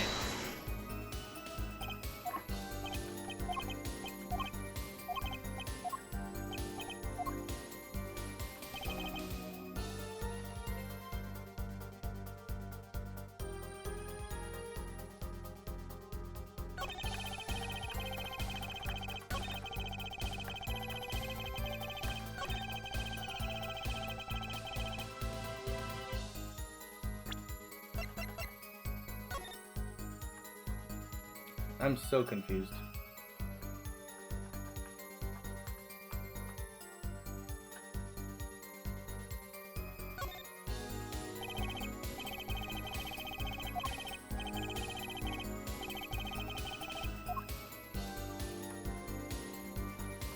Is there something I missed on the bottle?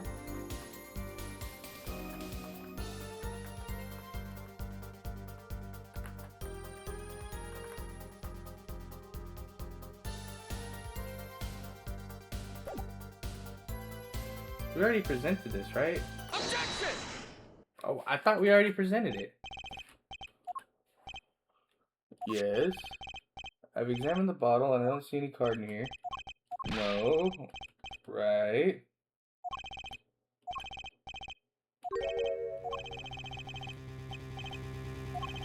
Uh-huh. Already went through all this.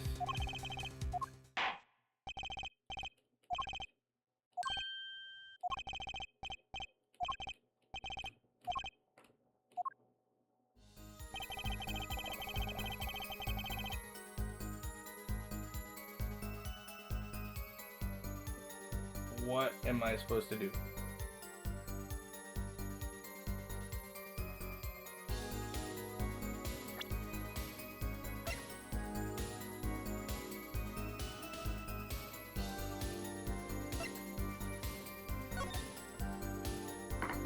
Oh, wait. How could he have seen it if this is the picture of his death?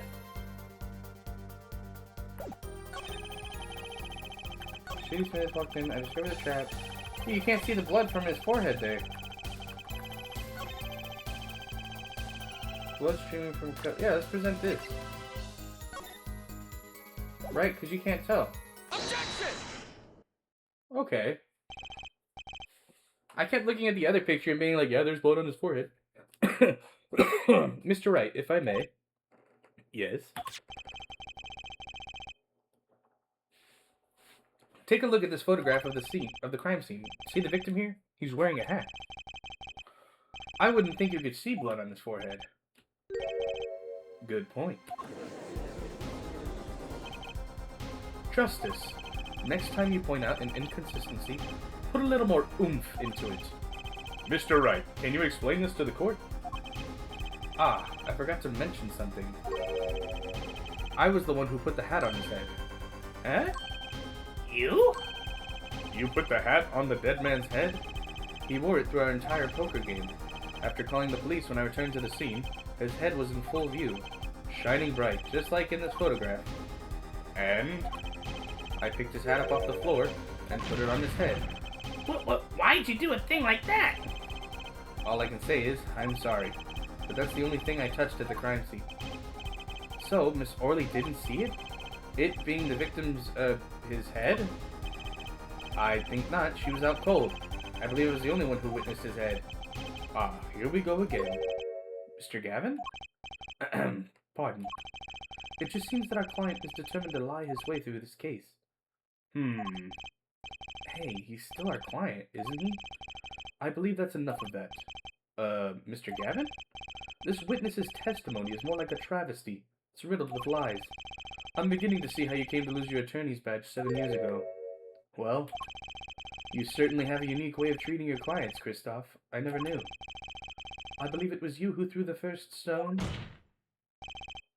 Mr. Wright, if you intend to ever tell the truth about this case, it's now or never. Don't be misled. I haven't told a single lie here. Eh? When I noticed the trap, I put the card in the bottle to dispose of it. And when I put the hat on the victim's head, let's just say I had a reason for doing that as well. A reason? That reason is right here. Your cell phone? That night, recall that I spoke with defense attorney Gavin after calling the police. Just in case, I recorded our conversation. What's this? Now that we're all here, I see no reason why I shouldn't play it back for the court. Christoph, I seem to be in a bit of trouble. What's this? Game not going well? Something like that. That gentleman who challenged you, he turned out to be good? He turned out to be dead. Someone hit him. Hard. You mean someone cracked that flawless bone china plate? It wasn't you, was it? Me? Please. The cops should be here any minute. I'm in your hands, should it come to that. Bone china plate. Oh, so I guess there was a typo there. A kind of porcelain, a kind of porcelain, very smooth and shiny. And not plate, but pate. Oh, I guess it wasn't a typo. I believe he was referring to a certain gentleman's balding forehead. The court appreciates the defendant's discretion in not indicating my forehead. Okay. Wait a second. Something's not right about that phone call. So after Mr. Gavin ate dinner with you, he left the Borscht Bowl Club? Most certainly. Then how did he know? When did he see this bone china plate? Oh, that's right. Yes. That was when I began to see my good friend in a different light. Troubled, I returned to the crime scene. And when I spotted Mr. Smith's head again, I realized exactly what was wrong. Well, Mr. Gavin, the stage has been set. Perhaps you would like to explain this to the court?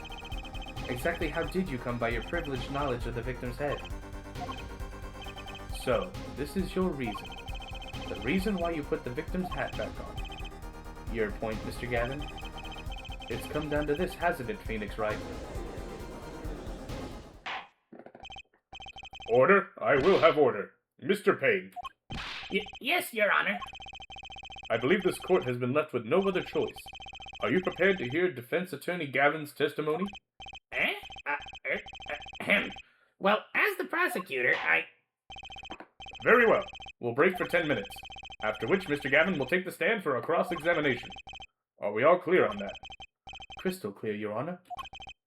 Very well. This will be the final recess for the day. Interesting. April 20th, 2:32 p.m. District Court, Defendant Lobby Number 3. Mr. Gavin and Mr. Wright are both in the judge's chamber. Who'd have thought today would turn out like this? May I? Oh, it's Phoenix's daughter. Huh? What? Hello, sir. Please, pick a card. What's all this about? Is this one okay? Excellent. I have a message for you. The last hand is about to be played. You'll need a trump card to make it. A trump card? The card you have chosen is magical. Use it wisely, and the game is yours. That's all. Whoa. An ace? Where do I remember that card from? Mr. Smith's hand had 3 aces, and Mr. Wright's 2. It is 5 aces in all. It is true. I have seen it. The 5th ace. There was cheating, I swear to you. The missing 5th ace. Wait, this blotch of red. Is this blood? You have your trump card. Now it's up to you to cut the deck and draw the truth. My father's fate is in your hands. I know you can do it. This bloodstained card is my trump card for finding the truth? I fell deep into thought and my mind raced to understand what all this meant. That girl. I'd seen her recently, but where? That's when I made the connection.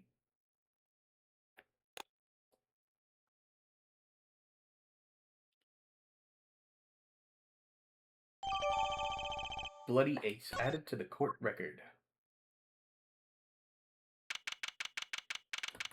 April 22:45. District Court, room number 2. Court will now reconvene. Defense Attorney Christoph Gavin, will you please take the stand? Now then, if you would, Mr. Payne. Yes, Your Honor?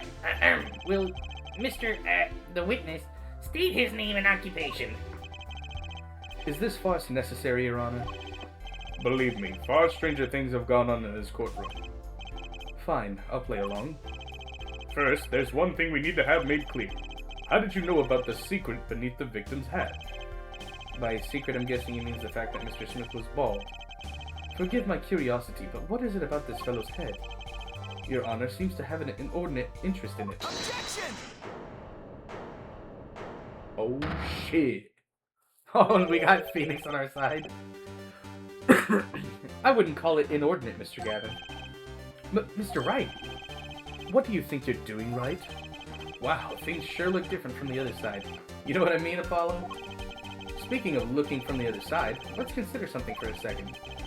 The victim wore that hat all night, never once taking it off except for that one time. That one time being the instant he was hit. Oh! When Mr. Wright returned from reporting the crime, the hat was lying on the floor. Mr. Wright picked it up and placed it on the victim's head. In other words, in order to have seen Mr. Smith's bald head, you would have had to have been there in the hideout at the time of the crime. In other words, I must be the real killer, is what you're trying to say. Not bad, Apollo.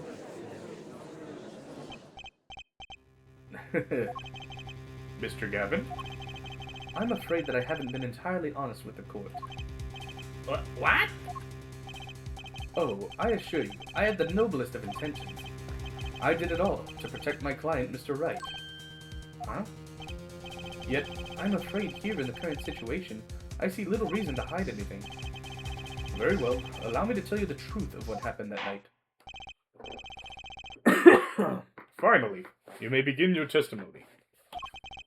Tell us, How were you involved in the events of that fateful night?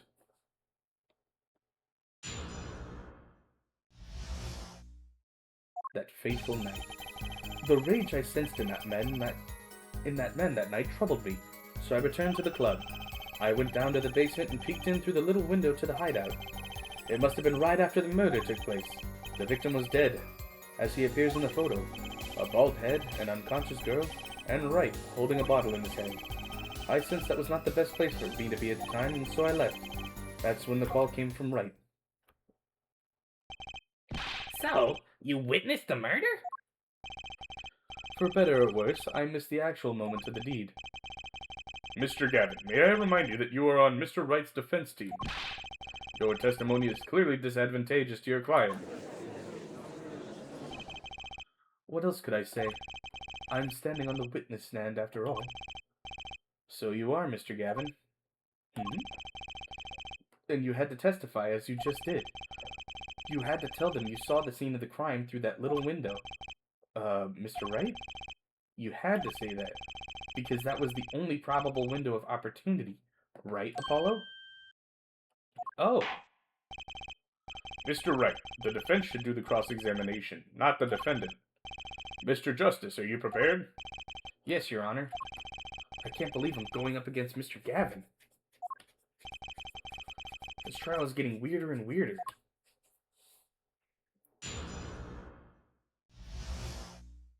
That fateful night. The rage I sensed in that man that night troubled me, so I returned to the club. Hold it! That man, you mean Mr. Smith? He was different from the other customers, his aura, shall we say. Aura. I knew he was a serious poker player, but it was more than that. So then, you knew the true nature of your client's job? Of course. But I also knew he wasn't engaged in gambling, which would be illegal. Well, it makes sense that he'd know. They were friends after all. Worried for my friend, I returned to the club. You see, I feared this Mr. Smith might be someone coming to settle an old score. I see. What happened then? I went down to the basement and peeked in through the little window to the hideout. It must have been right after the murder took place. The victim was dead as he appears in the photo. Okay, so we need to go and press this one. Through the little window, you say? The little window? You mean the one used to keep the watch up the stairs? Yes, a relic of the ancient past. The Black Marketeers used it, I believe. Why did you go through the trouble of peeking in through the window? Wouldn't it have been easier to just open the door and go into the room? I didn't want to upset Wright, you see. Upset Mr. Wright? Yes, what if my fears had been unfounded? I'd be walking in on their match. Bad form, to say the least. So far everything he's saying makes sense. Let's see, hang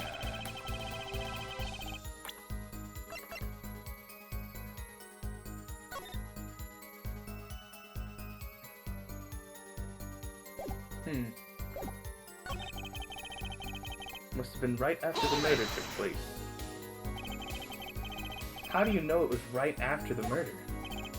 Really, no need to shout, Justice. I was just getting to that part in my testimony. Ah, there he is, the coolest defense in the West we know and love. Even when you're standing up there on the witness stand, some things never change. I was afraid you'd change too, right? But you haven't. You and that overbearing personality of yours. With friends like these, who needs enemies? The victim was dead, as he appears in the photo. Hold it! By photo, you mean the second photograph of the crime scene? Precisely. You see, he wasn't wearing his hat then. I saw his head when he was dead. And then Mr. Wright came along and replaced his hat.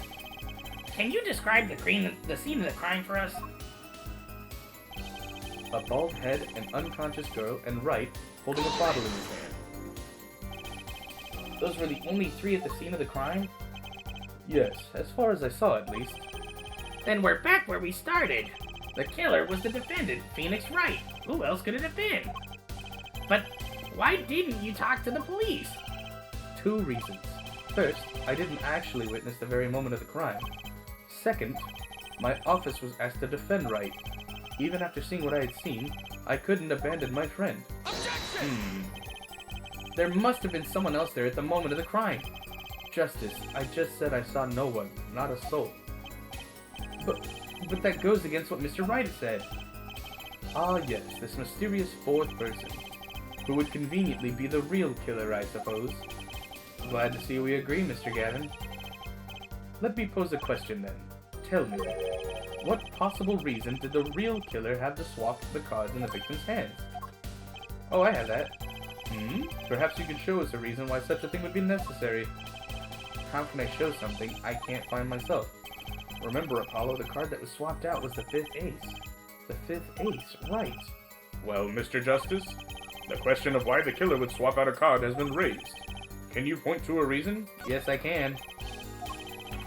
The defense would like to present evidence to the court. Evidence showing the reason why a card was swapped out. Then go ahead and point out your reason, Mr. Justice. Why did the killer take the fifth ace? Because it was covered in blood. My reason is, this. Is that an ace? Why? Why, it's got blood on it. Right next to the spade. What? This is insane. Why wasn't I told about this? Why?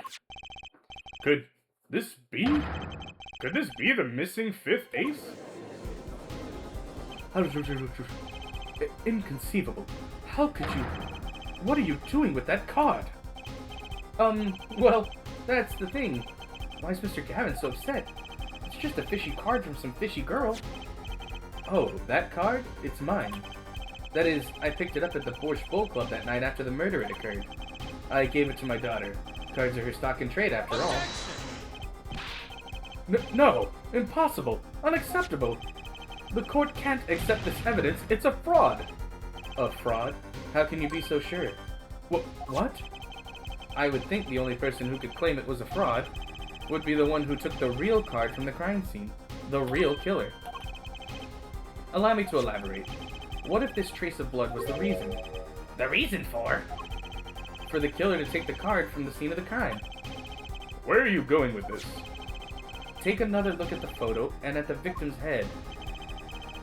At the moment of the crime, his hat fell to the floor, and a trickle of blood ran from his forehead down to the back of his head.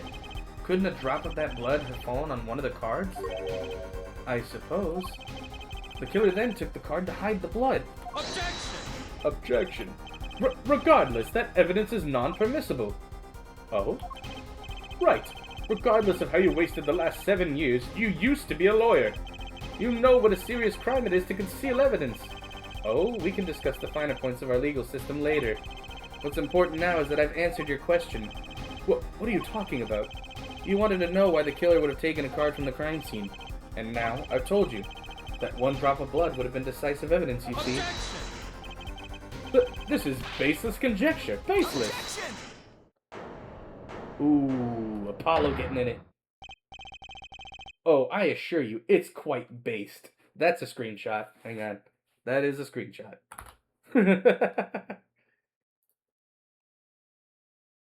I assure you, it's quite based. What? It's amazing, really, how a single drop of blood on a single card can lead us to the truth. It's quite simple. Well, Apollo? Yes? Try picturing the scene of the crime. In your head. Whoa.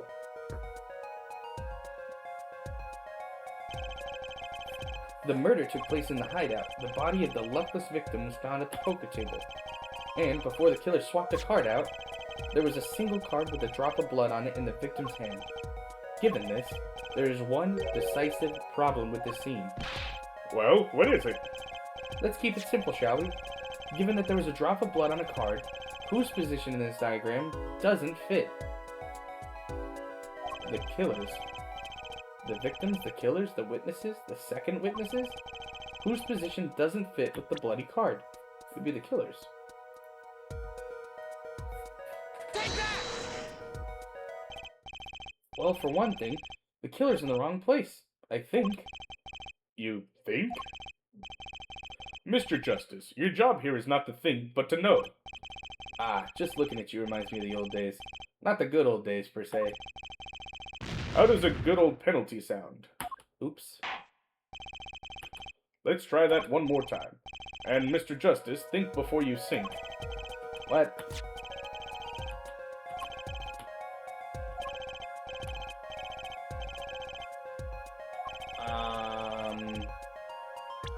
Whose position doesn't fit with the bloody card? I thought it would be the killer's, because how could he be there? How could it be there? Oh, I guess we'll do this. Maybe the victim? Well, isn't it the victim's position that's the problem? I don't follow your logic here, Mr. Justice. Well, look. The victim was struck on the head, sending him back in his chair. You'd think any blood would fall behind the body, not onto the table in front of him. Ah, Take a look at the photo again. If he bled in this position, the blood would fall on the floor, not on the cards. why that's right. So what does this mean? Incidentally, we were sitting in swivel chairs. Swivel chairs? Oh man. Apollo, try turning the chair around. Recreate the crime scene.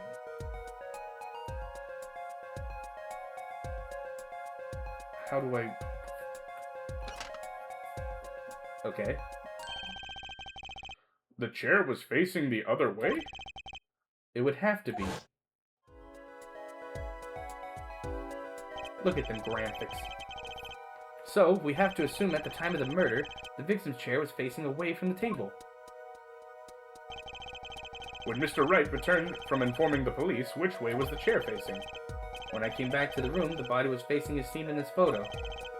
That would mean the killer turned the chair back around. Let's take the next step. Let's look at the diagram once more. We know now the victim was facing away from the table at the time of the murder. But this creates another significant contradiction. Again? Let's test your reasoning skills again, shall we? Apollo, whose location in this diagram contradicts our new understanding of the crime?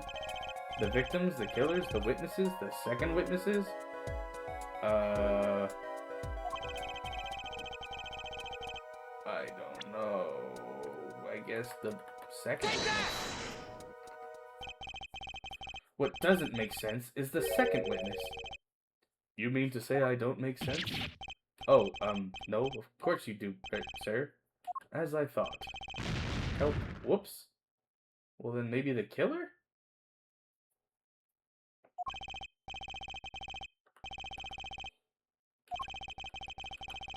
Yeah. Hopefully I don't screw up. Again. Dang, I'm messing up a lot on this one. Take that! The victim was struck from the front, correct? Indeed. Well, wouldn't it be hard for the killer to hit him from the front? Sitting where his indicator currently is? I would think it'd be quite hard, yes. Yes, but what you're saying makes no sense. Why would the victim suddenly turn to face the wall in the middle of a game? I believe a sufficient reason will soon come to light. What? There's something in this diagram that makes far less sense, actually. Look again at the diagram. Apollo, if the victim was struck while he was sitting, shown here... Hang on 1 second, I have to reply to a message.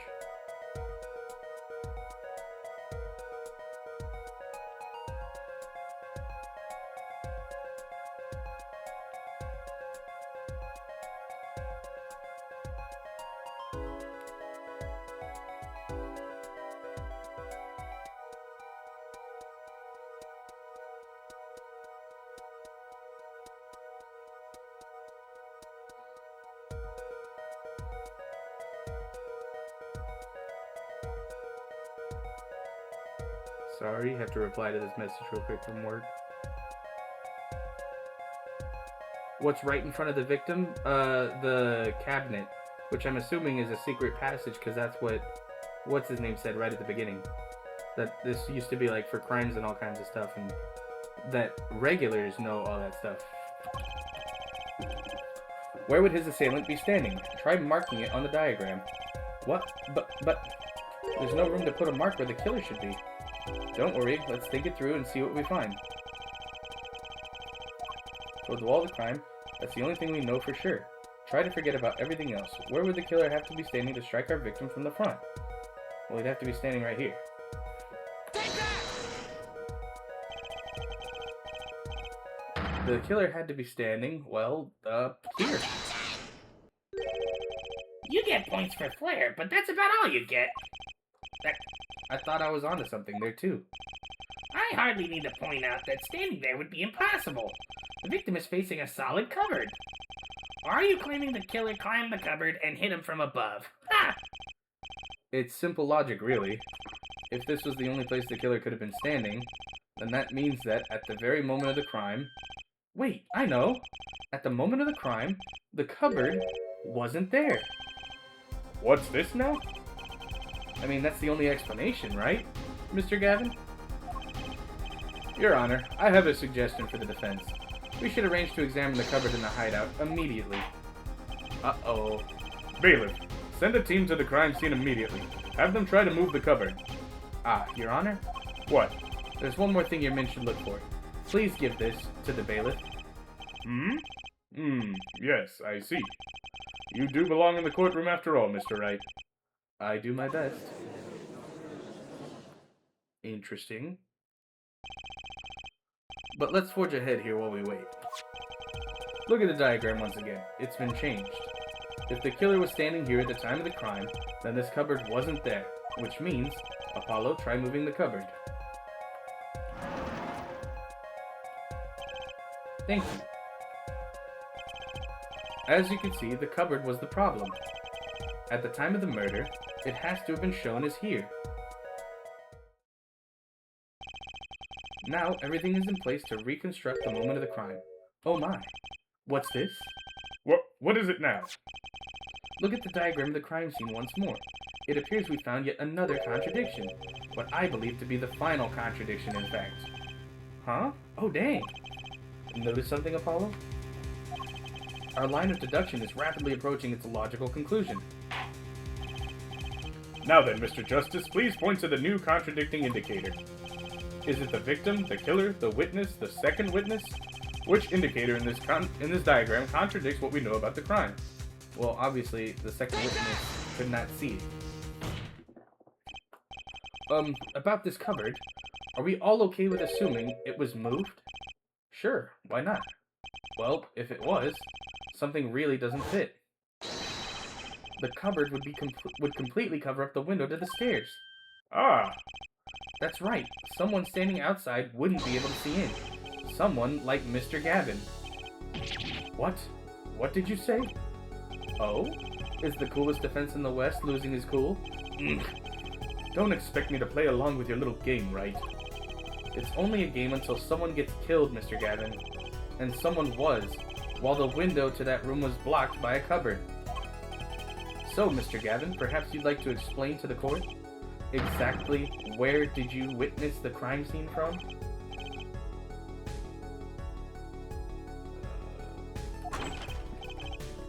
Excuse me, Your Honor. Order! This is a court of law, and I will have order. We just now received word from our investigative team at the Borscht Bowl Club. They've examined the cupboard in the hideout, Your Honor. Oh? And what did they find? Well, Your Honor, it turns out there's a secret passage behind it. What? Ah, yes. I believe I mentioned something of the sort before. This is one of the tricks to the room many of our regulars know about.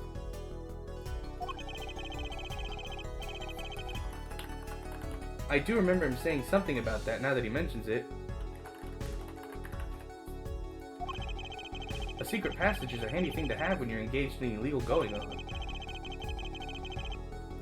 Never know when you might need to duck away from the eyes of the law. So, the room has a secret passage. Where does it go? The other side connects to the restaurant above. The underworld bosses could get away from the cops and enjoy a cold bowl of borscht, no doubt. Just like our killer.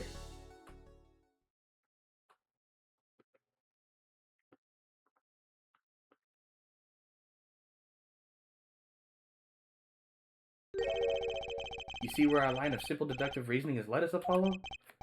I see it, but I don't believe it. That girl wasn't kidding when she said I needed this trump card for the last hand. At the time of the murder, the window was blocked and the victim's hat was only off his head for the few minutes between Mr. Smith's murder and Mr. Wright's return from calling the cops. In other words, the only place anyone could have seen the victim's bald head was from inside the hideout. Well, Mr. Gavin? Come on, say something. Dare I ask what really happened that night? Actually, I think we could probably figure it out ourselves at this point. That night, for whatever reason, our killer had a date with Mr. Smith. A date with destiny. There he crouched, hidden in the secret passageway behind the cupboard, holding his breath, waiting for just the right moment. Then the chance came, and he took it.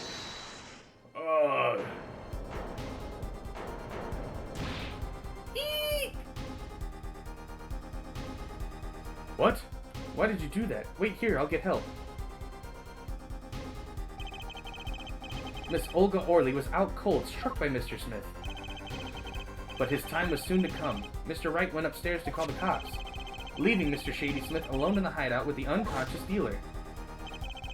Then, our killer stepped out from the secret passage and into the hideout.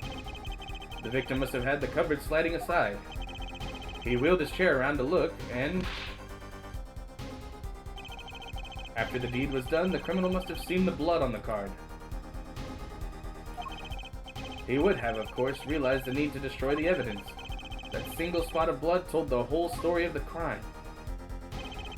Too bad for him he didn't linger any longer in the hideout that night. If he had, he might have noticed the cards on the floor, and the fact that they were all red.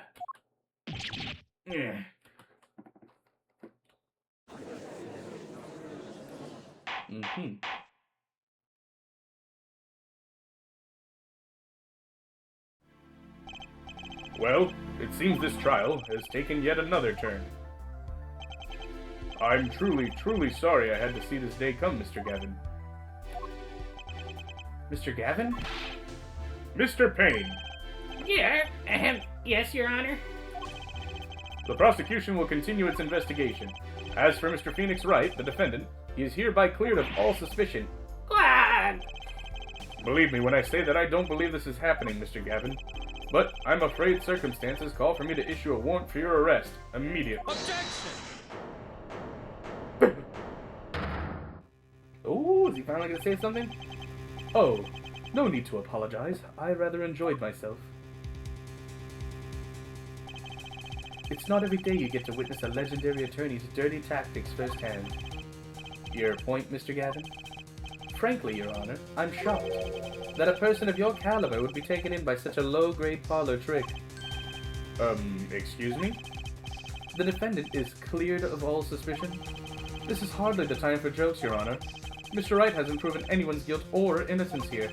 What he has done is use illegal evidence to put the blame on someone else. And not just anyone else, but me, his own defense attorney. Illegal evidence? Objection! Let me ask you, Mr. Gavin, is there still any reason at present to suspect me of wrongdoing? Of course. This bottle, for instance. The bottle of grape juice Mr. Wright was drinking? How do you intend to explain away the fingerprints on the murder weapon? And not just any fingerprints, am I right, Mr. Vane? Actually, yes. The fingerprints on the bottle were, upside down. I seem to recall this being an issue earlier. The court, in this case, demand an explanation. I can think of only one reason why one would hold a bottle upside down. And that is to hit someone with the bottom of the bottle. Well, Your Honor? See how the caught fish squirms to the last. Well, Apollo? Yes? Your boss seems awfully concerned about this bottle still. But I'm sure you can come up with a suitable explanation. Just like that. Yeah. Just like what? Why would anyone grab a bottle upside down other than to gulp? Yeah, you're right. You do grab a bottle in order to gulp. Don't let him trick you into thinking his explanation is the only legitimate one. Is there really another? Take another look at the court record. I believe you'll find a simple answer there, in plain sight. How about you just say the answer in plain words? It would be hasty to deliver a verdict with unanswered questions, indeed. Well, Mr. Justice? Mr. Gavin said that the court and this case demand an explanation. Don't worry, Justice. Won't leave until justice is done. Perhaps the defense would care to enlighten the court? What evidence do you have to explain why the fingerprints on the bottle are upside down? Well, right here.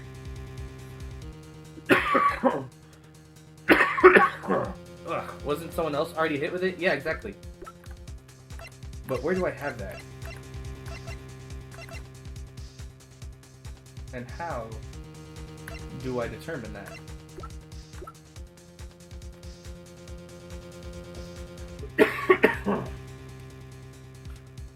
That is an excellent question.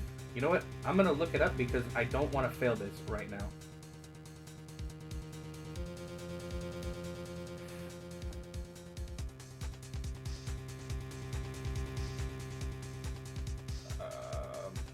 It's the picture.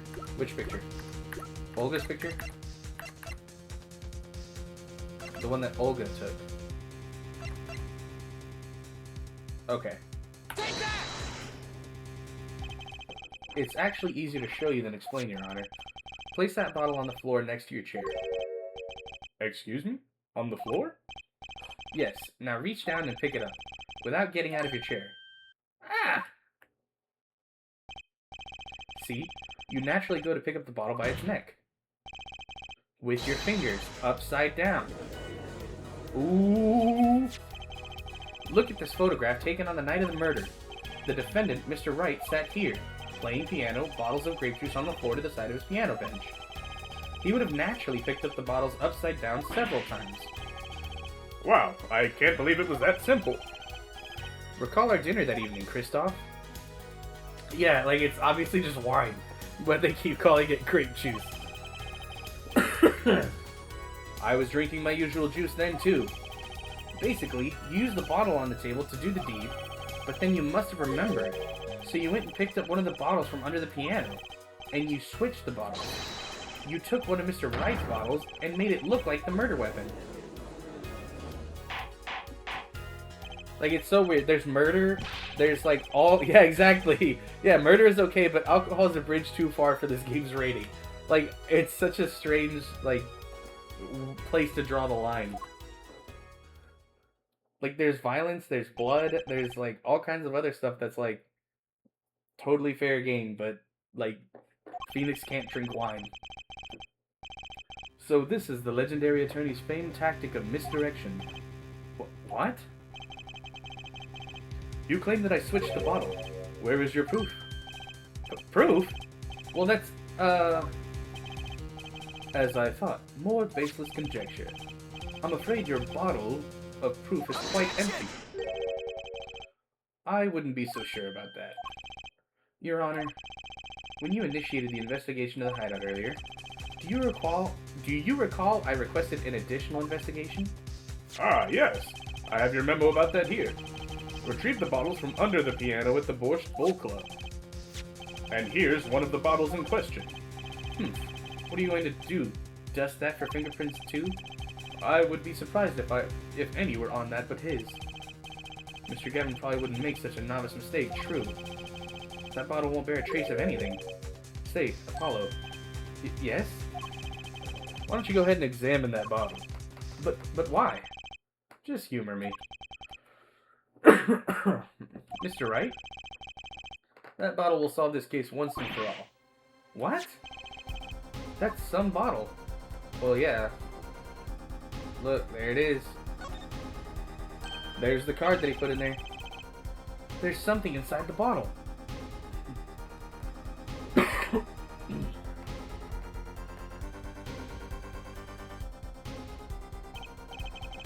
What's this? Yeah, but the ace up his sleeve, I guess. That card. It can't be. Recall that unpleasant woman's testimony for a moment. Miss Olga Orley?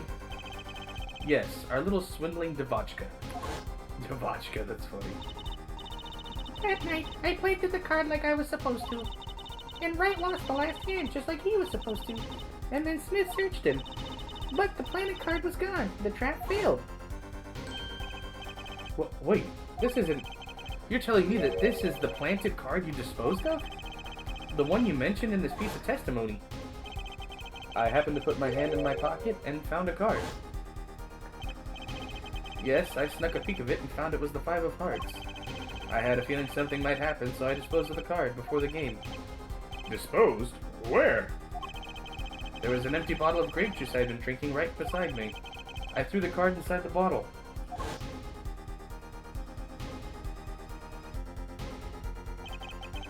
The 5 of hearts. This is the card. The bottles were swapped, and the only one who could have done that was the 4th person in the club that night. You, Mr. Christoph Gavin.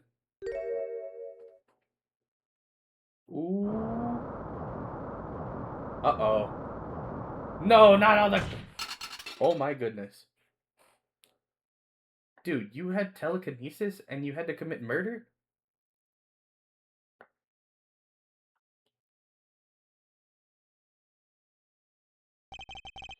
That is all.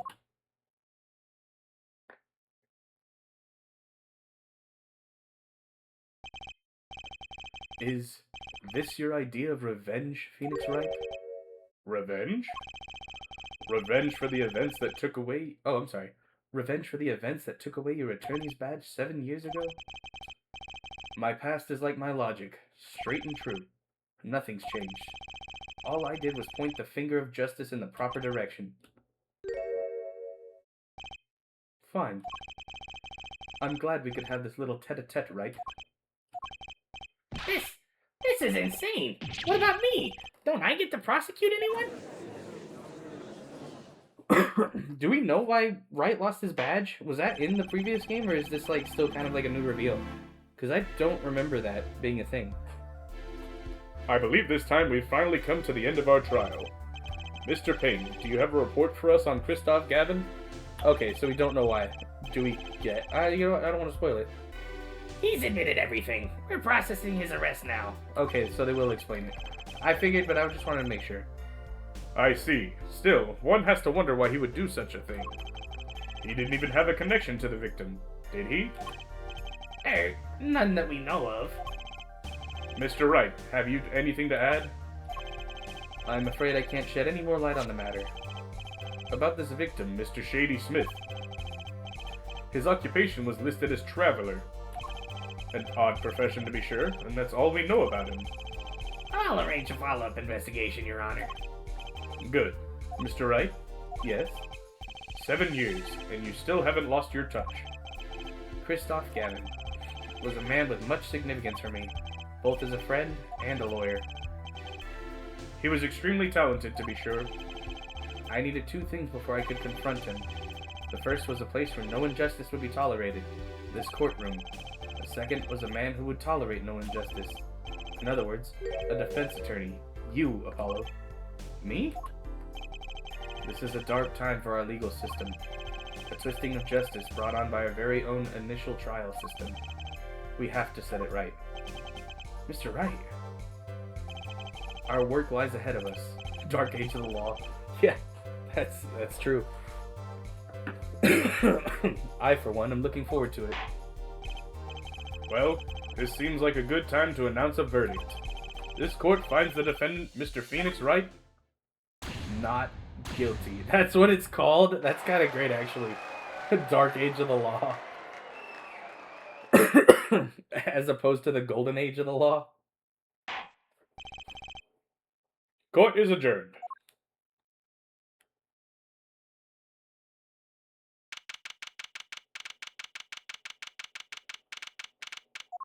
We did it.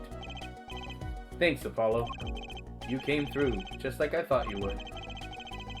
I'm pretty sure I didn't do a thing in there. It was you who cornered Mr. the killer. I couldn't have done it by myself. You sensed it too today, didn't you? Your ability? Ability? Yes, a sensitivity I lack. You'll come to understand it soon enough. Wait, I wonder if he means... I have one question for the witness, then. You say you saw the moment the defendant hit the victim. Is this true? Of course it's true. What's this weird vibe I'm getting? Bro, are you talking about my vibe check? What was that, Mr. Wright? You'll have to find the answer to that question yourself. The answer, right. Today was full of questions without answers. Most of them about Mr. Gavin. Yeah, no more Magatama, now we get the ability to look with your eyes, Bert. God, I hated that Magatama stuff so much, though. I'm kind of glad that's not the thing. What possible reason could he have to have committed the murder? Perhaps you'll learn that in the days to come. Huh? Wait, you don't know, do you? This locket is the key. Huh? Oh, that reminds me. I met the girl whose picture is in your locket. Wow. Your daughter, right? That's right. She's my daughter. You know, you were right about this locket. Ooh, 3D. Eh? I took this off the neck the night he died. But it looks like our dear Russian scam artist saw me. So the truth is, this locket really did belong to him. Wait, but that's perjury. You testified. You said that locket was yours. I said no such thing, actually. Huh? I merely said that it was a locket with my daughter's picture inside. A subtle distinction, but a distinction nonetheless. And it's the truth. Wait, but then why? Why was the victim wearing a locket with the picture of your daughter inside it? Sometimes the straightest path to the truth isn't the best one. Give it time. Yeah, why would this random guy have a locket of Trucy? You're still just getting started with your career. Speaking of which, I may be out of a job. I work for Gavin Law offices after all. I still can't believe I just saw Mr. Gavin get led away in handcuffs. Apollo. Yes? How about coming to work for me? Huh? You mean at the Wright & Co. law offices? I mean, there's not a single attorney in my generation that doesn't know it. I can't imagine that to be true, but... Wait, but didn't you... You're not a... Oh, I turned in my badge, yes. I'm not an attorney anymore. That incident 7 years ago. That legendary trial. And at the middle of it all was one man. Phoenix Wright. No longer ace attorney. The case reached its sad conclusion and he left law for good. Now 5 of Hearts attorney, that's funny. Have you ever thought about coming back to the courts? I'm not qualified to stand in a court of law, I'm afraid. Didn't you notice in today's trial? There was a single piece of forged evidence. Forged evidence? What are you talking about? I'm talking about evidence that shouldn't have existed. A naughty magician's trick. One piece of evidence struck me as odd, it's true. It just seemed, well, too perfect. I'll bet this was the forged evidence. It was the ace, wasn't it? Yeah, no longer ace attorney, but more like ace forgery. A single drop of blood marks the front of the card. Yep, that's it. What, can I present it? Take that! You mean this, don't you? I got this from your, daughter, Mr. Wright. Yes, that card couldn't have been found at the crime scene. Why? Because the killer took it with him when he left. Leaving the wrong card in its place. Luckily for us.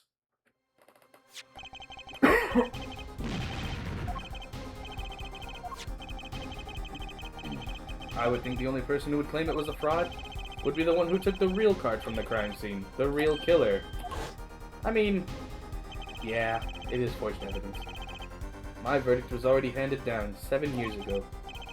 Then you really? Yes, I forged this card. One look at the crime scene should have told you it wasn't real.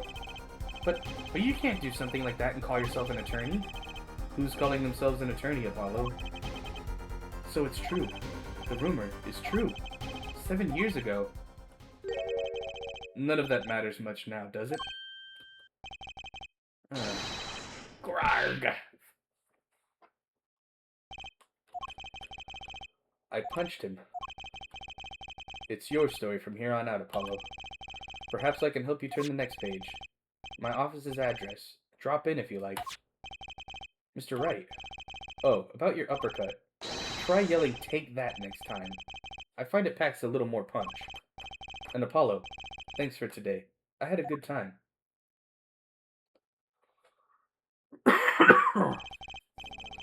And with that, Mr. Wright walked out the door.